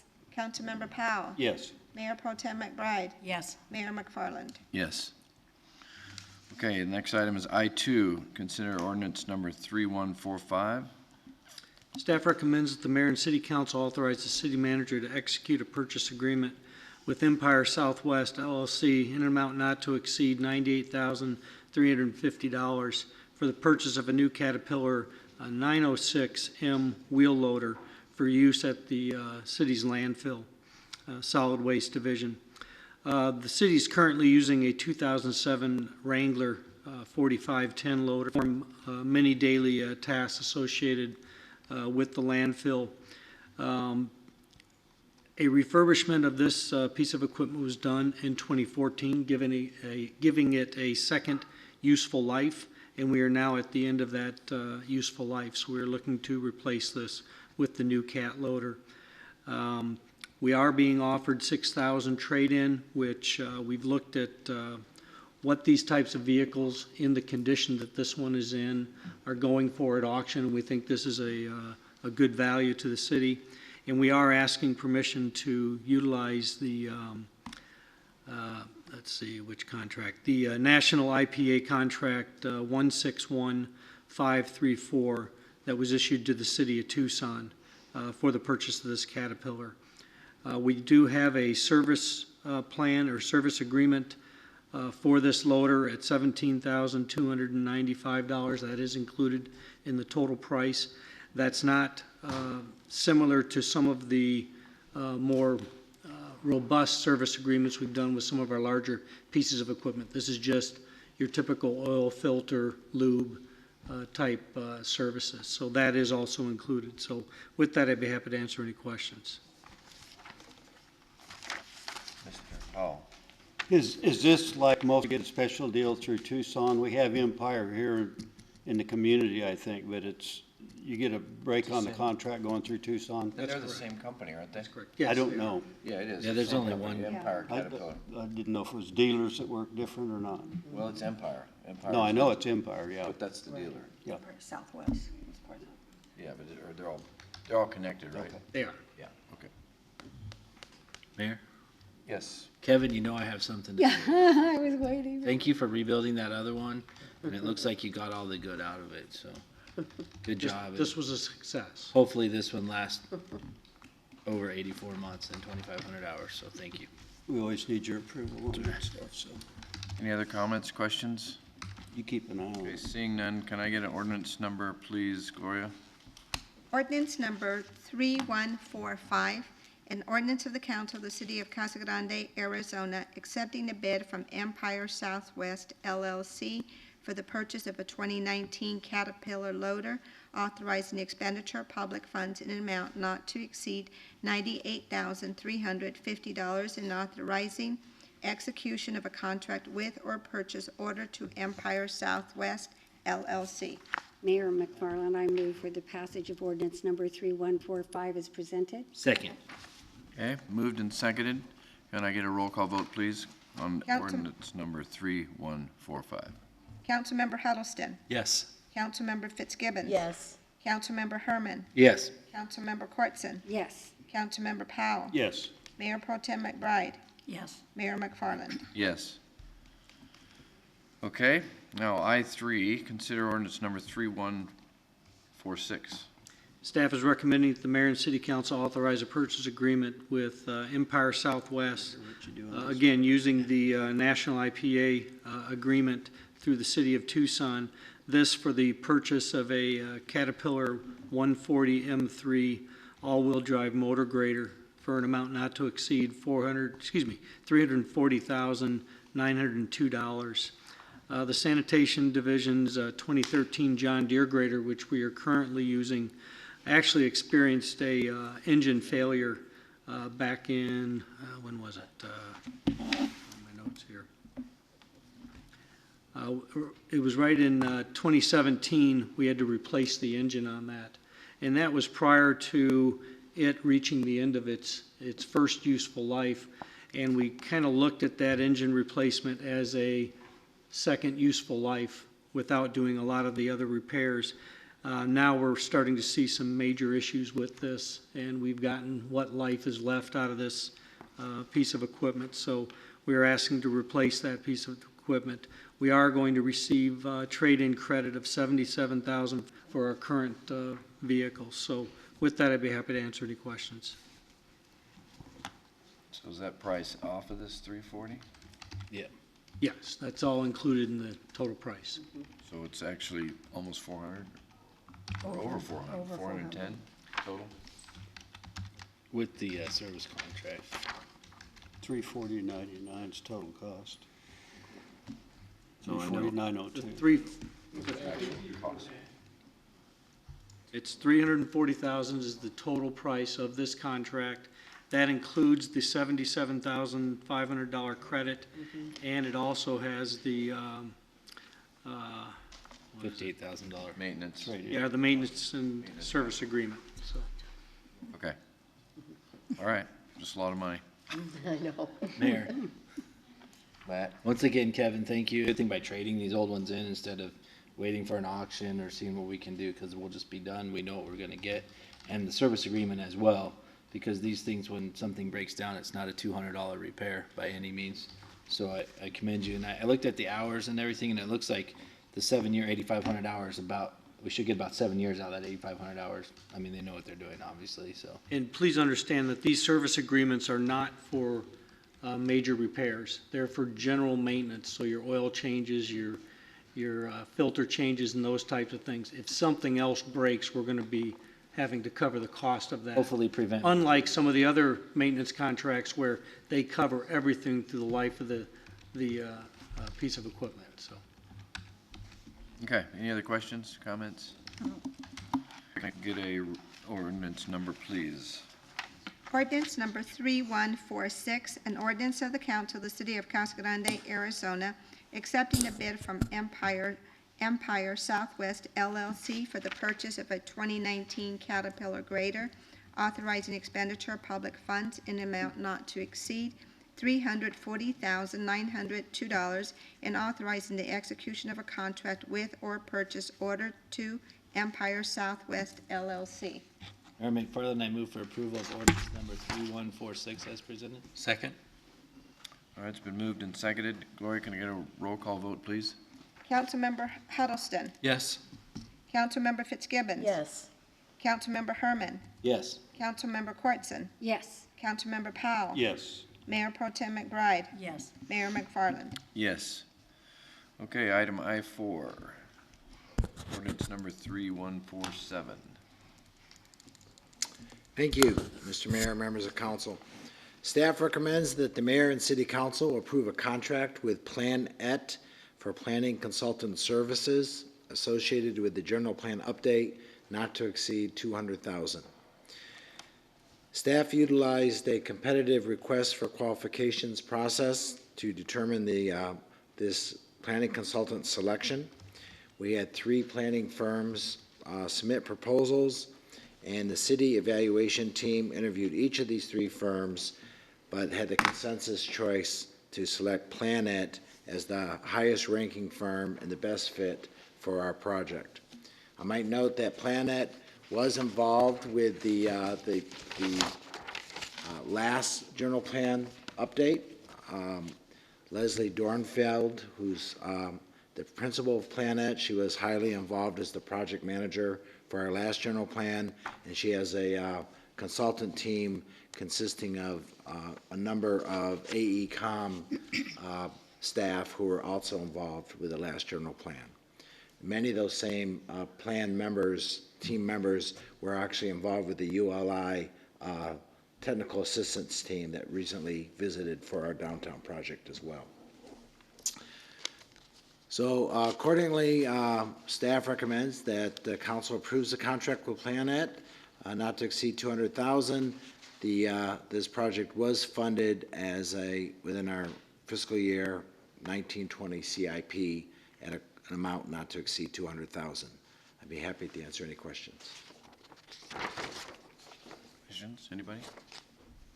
Okay, seeing none, then can I get an ordinance number, please, Gloria? Ordinance number 3147, an ordinance of the council of the city of Casa Grande, Arizona, accepting the proposal for professional services from Plan Et to provide consulting services for the General Plan Update 2030 and authorizing expenditure of public funds in an amount not to exceed $200,000 and authorizing the execution of a contract. Mayor McFarland, I move approval of ordinance number 3147 as presented. Second. Okay, it's been moved and seconded. Gloria, can I get a roll call vote for ordinance 3147, please? Councilmember Huddleston. Yes. Councilmember Fitzgibbons. Yes. Councilmember Herman. Yes. Councilmember Cortson. Yes. Councilmember Powell. Yes. Mayor Pro Tem McBride. Yes. Mayor McFarland. Yes. All right, next is item I5, ordinance number 3148. They always let you Paul? go first. Thank you, Mr. Mayor. Staff recommends that the mayor and city council approve a contract not to exceed $241,856 with Evolve Professional Services for implementation of their Project Docs electronic plan solution, including the Plans Anywhere and OAS customer portal modules. Council will recall within the CIP budget, an electronic plan review system was approved to achieve a higher level of customer service and efficiency associated with our planning, engineering, building, and fire plan review activity. In evaluating which firm to go with for this kind of application, it was decided that we needed to have a firm whose software would integrate successfully with our existing ComDev permit and building permit, engineering permit, and planning project permit kind of management system where it helps us manage all of our workflows and inspections. And in looking at that, we only identified one firm that really had a proven ability to integrate with our existing technology, and that was actually a Scottsdale-based firm, so they're Arizona-based, and they have a Project Docs electronic plan review system that has successfully integrated with ComDev in two Florida communities, Gainesville and Kissimmee. So with that, we're recommending that we contract with Planet as a sole source provider on a technology-based basis. So with that, I'd be happy to answer any questions. So Paul, this system will allow, you don't have to bring in the reams of paper? This is customers to sign up for our portal and make full electronic submittals of reports, plans, payment without coming into the office.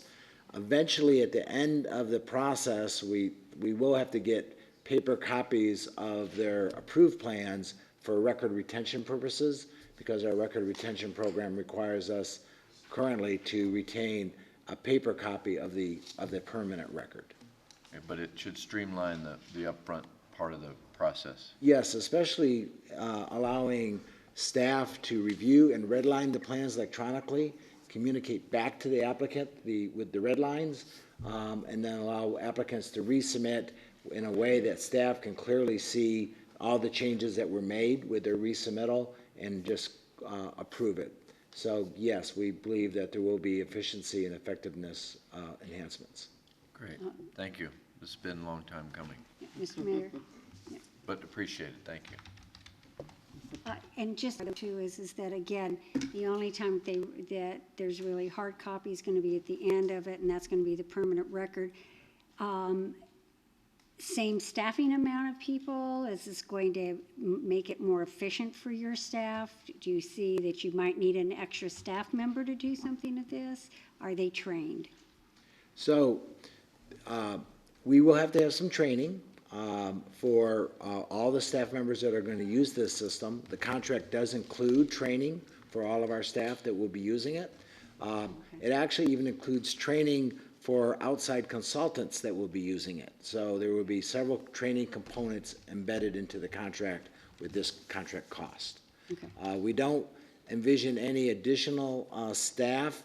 We did choose to go with select the cloud-based system, which is software as a service, because if we were going to host this on-premise, it was going to require significant IT resources internally, and may have stressed our IT resources. So we are recommending that we go with the cloud-based SAS. Plus that helps with any updates or anything, Yes. upgrades, that sort of thing, if you're doing cloud-based as opposed to others, so. Absolutely. Yeah. Lisa? Paul, you said there was only a couple bids.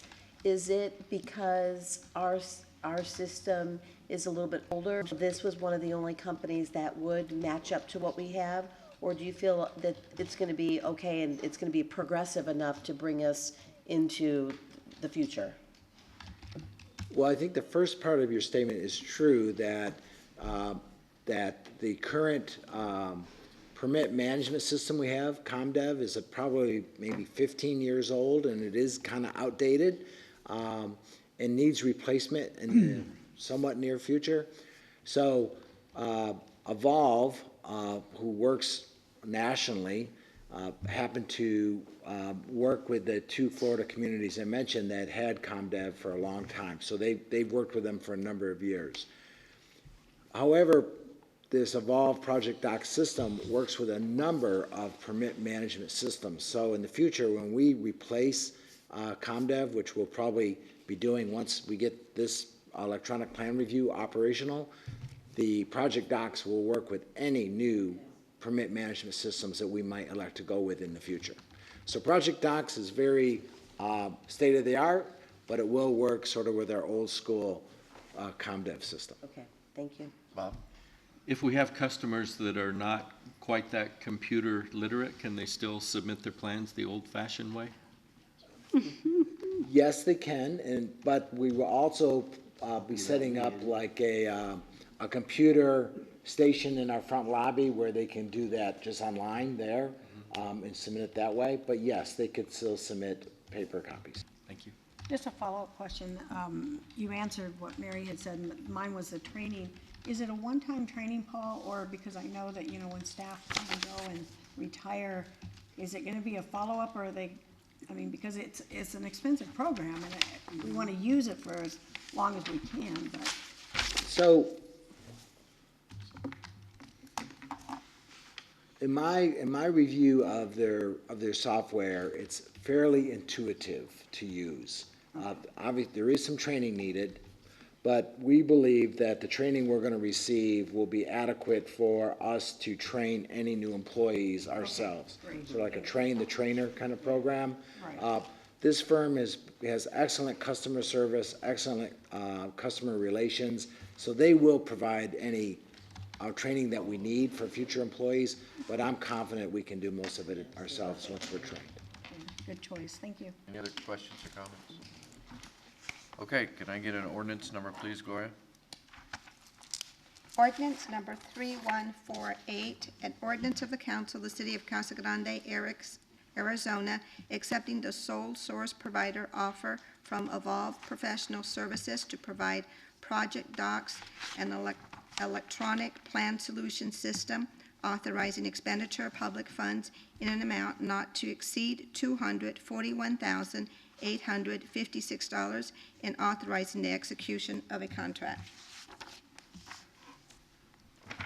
Mayor McFarland, I move approval of ordinance number 3148 as presented.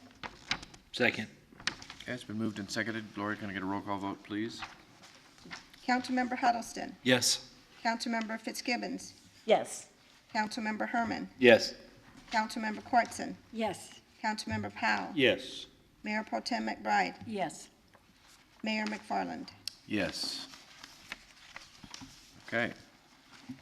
Next is item J1, which is boards and commissions. So these are members of the Historic Preservation Commission that Donna and I and who's helping us? Yeah. Laura. Laura. You know that Yeah. person. Laura helped us with, so we had an opportunity to sit down and talk with them. We had some good conversations. I think you're going to see them come back in September with a report from the Historic Preservation Society. At that point in time, we'll try and get some input from council in terms of maybe some expectations of the Historic Preservation Council. So, and then they're going to give us a report as well. Mayor, I move approval of the two that you nominated. Jim Summers and Rick O'Neill, or just actually for reappointment to the next term. I second.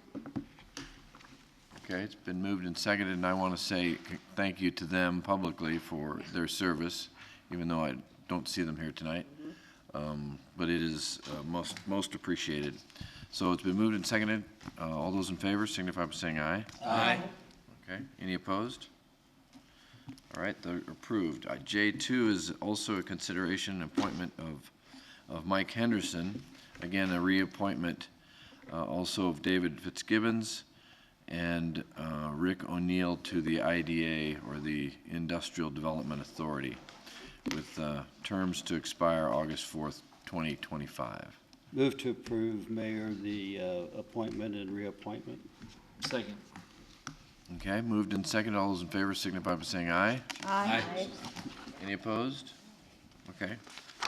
So thank you to those people also for their work on the IDA. Next item is K1. Consider ordinance number 1397.10.05. Thank you. And also amending, I guess, chapter 10.08.160. Correct. Thank you, Mr. Mayor. I realize I'm the last item on the agenda, so I'll keep my, my comments brief. As we've had discussion over this over a few previous study sessions. But staff has identified a gap in the city code in regards to on-street parking in residential zones. Staff has been made aware that as written, this does not include boats or certain types of trailers. Additionally, because the current restriction is only for local and collector streets, there is a gap that could be read to allow parking of these vehicles in the right-of-way on off of the paved arterial streets in residential zones. As a result, staff is proposing an amendment to the city code to modify the provisions to specifically exclude boats and trailers designed to be towed by a motor vehicle. At this time, staff is not recommending any changes to the time frame stated in this code. Semi-trailers and other vehicles providing delivery services are permitted to stop and park for the purposes of loading and unloading or providing the services. Vehicles owned by a person living in a residential area may also park a vehicle for the purpose of unloading or for up to 2 hours for any other purpose. The other change that has been proposed is to allow the dual enforcement by both police department and code enforcement officers, which gives city staff more ability to provide a timely response to complaints, as well as provide additional options to obtain voluntary compliance if necessary. Serve violators with a notice of violation or civil complaint to secure compliance. And with that, stand for any questions, or if Brett wants to add any additional information. Thank you. I think, as always, Mr. Turner did a good job. There are a couple of minor changes that we made from the last time you saw it at the study. One is simply in the 2-hour thing. We also noticed that it simply said loading or unloading, but it also included service vehicles, so we added or providing the service.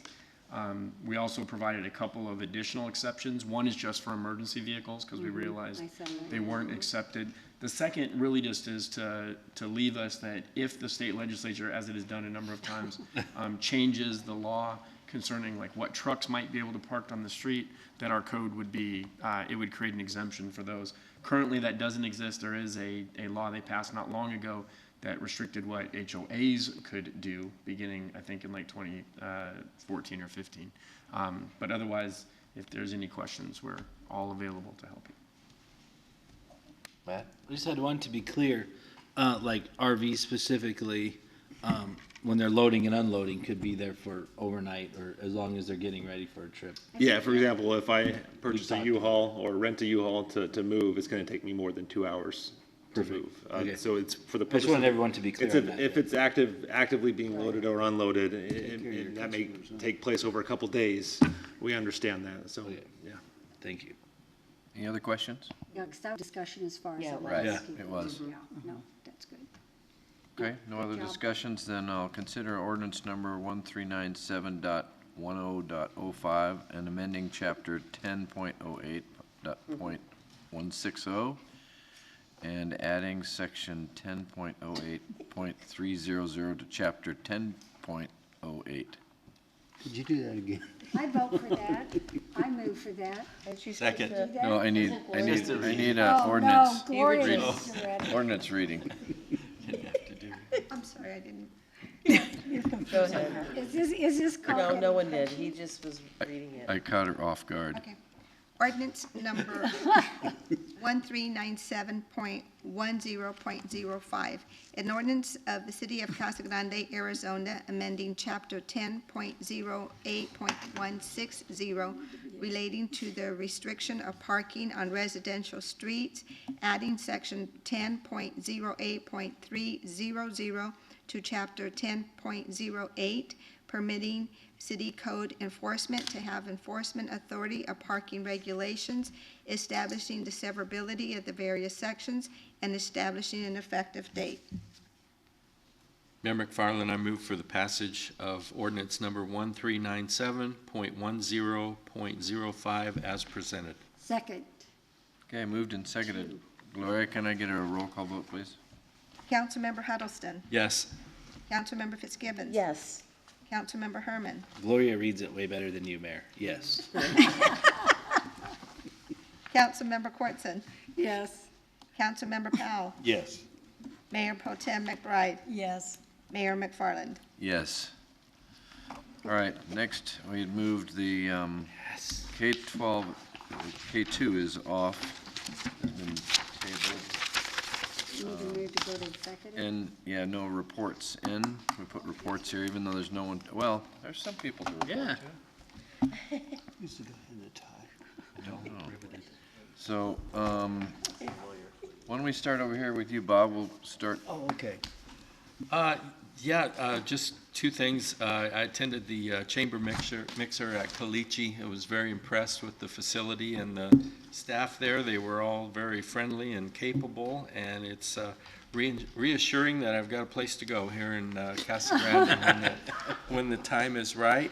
And so, Mayor reviewed the steering forum group for the general plan update. I don't know, are they confirmed yet, or? No, because the council still has to confirm them. Well, anyway, a wonderful list. I mean, it's nice living in a community when we have We'll folks talk about that. of Mayor, this quality. Mayor and members of council, and I apologize. Sorry. I should always say this, but Oh, I'm just as a glad reminder, I just realized. and I understand sometimes it can be confusing, but reports are for brief summaries of current events, and if there are matters such as forum or evergreen irrigation that you will be hearing again, it is not an appropriate subject for reports, so take it all I back. apologize.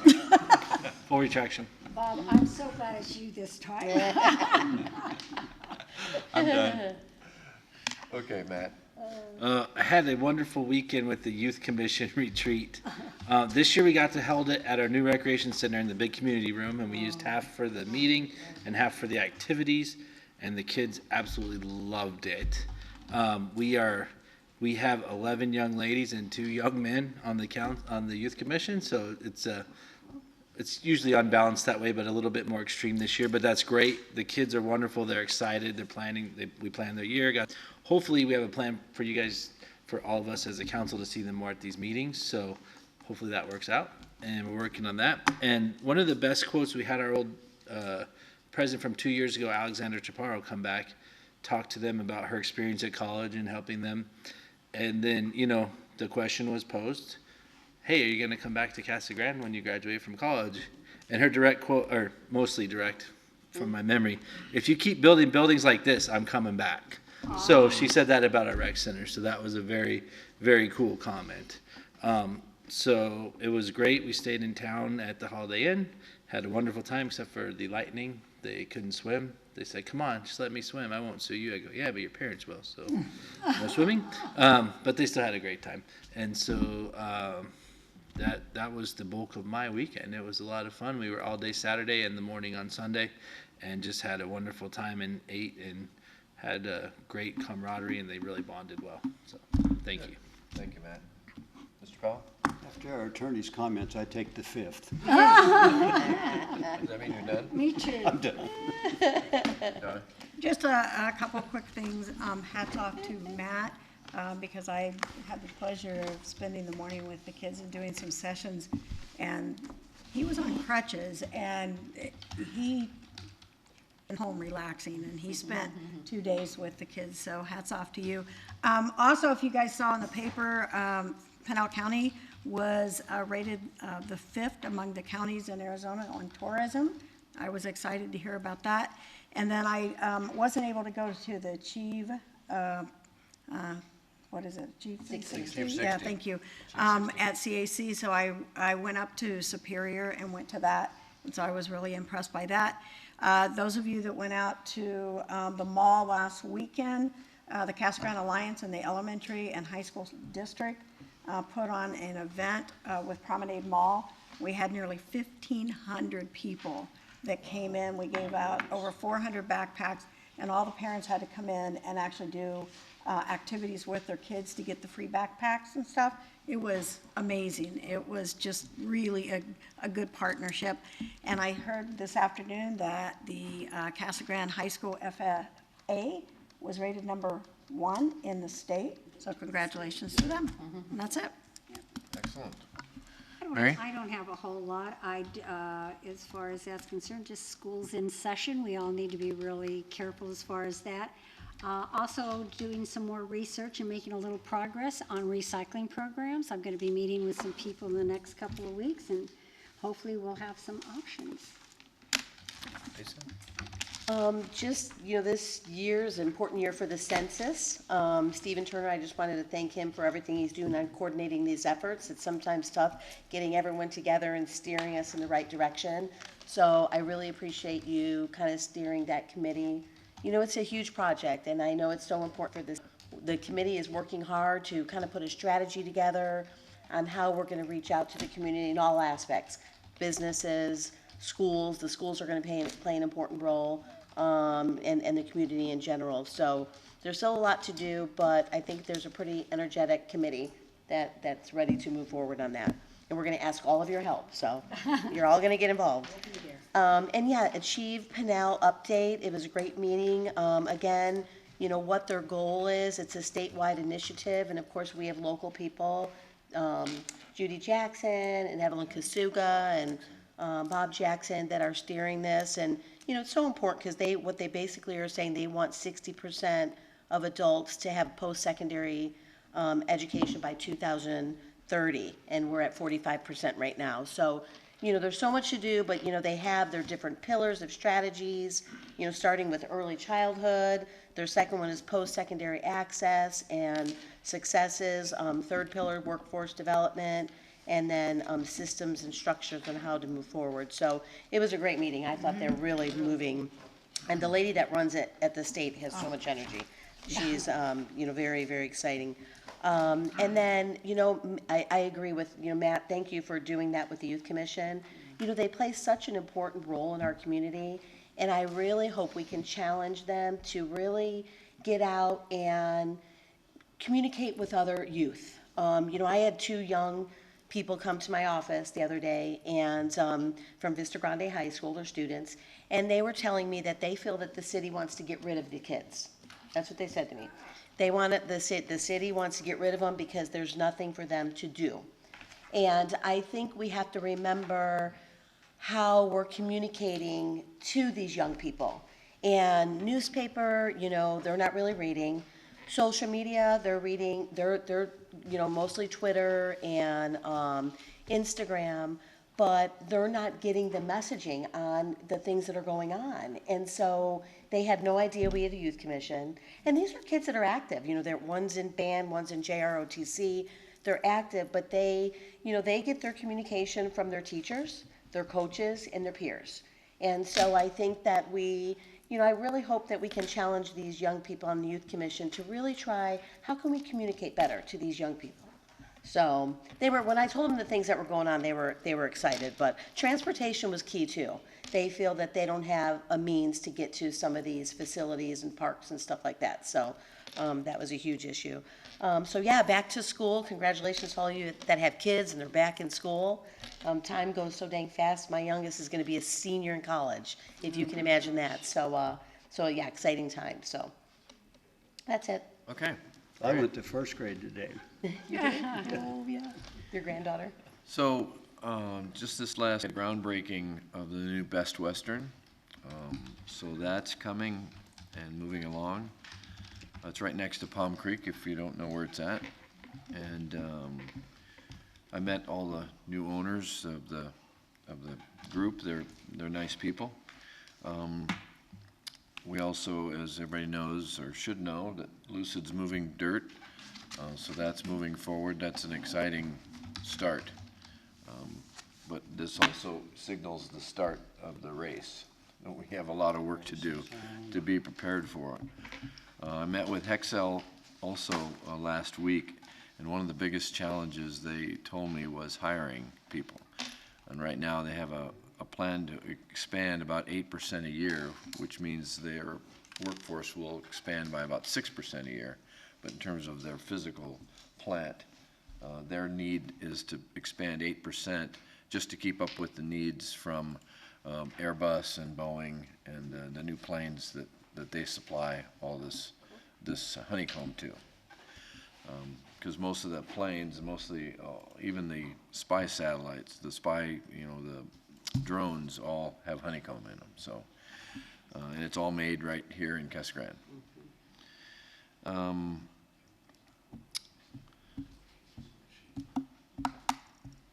We had a bunch of people in town on Thursday to go tour potential training sites. So we visited Sam's Club and Target and Kmart and a couple, one other building as well.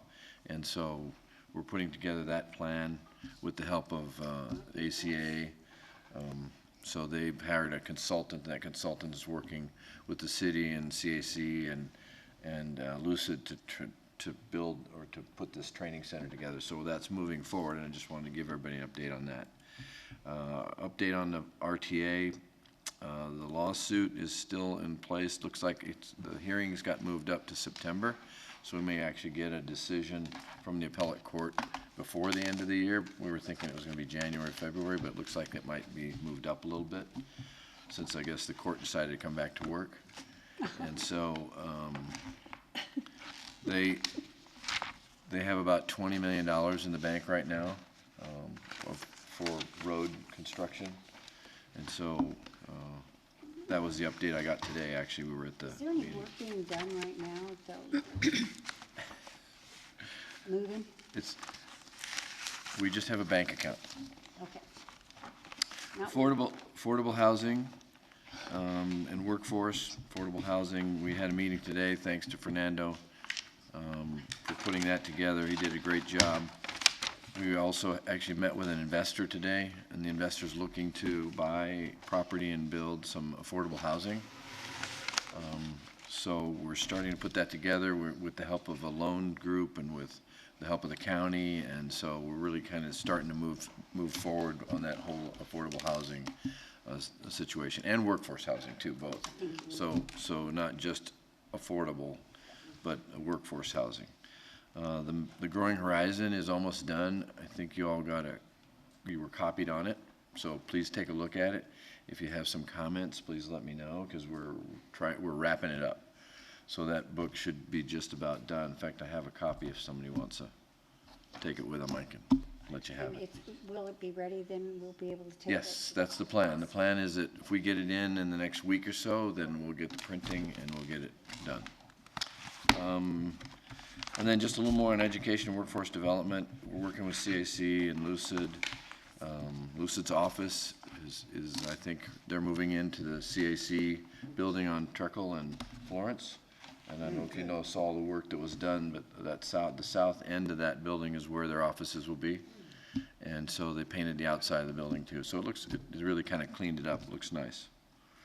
And then just want to encourage everybody, and especially anybody who has businesses, to use our strategic plan for the council is to really push interns and mentorships.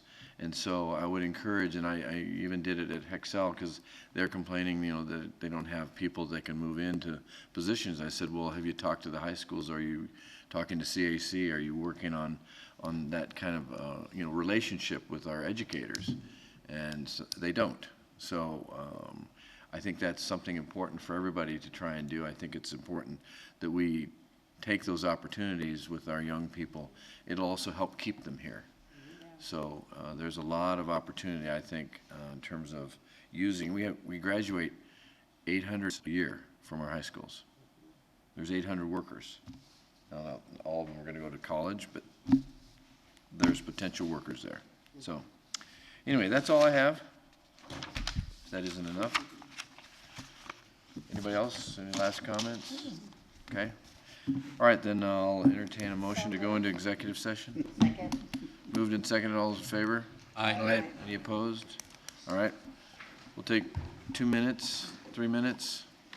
Takes me that long just to stand up.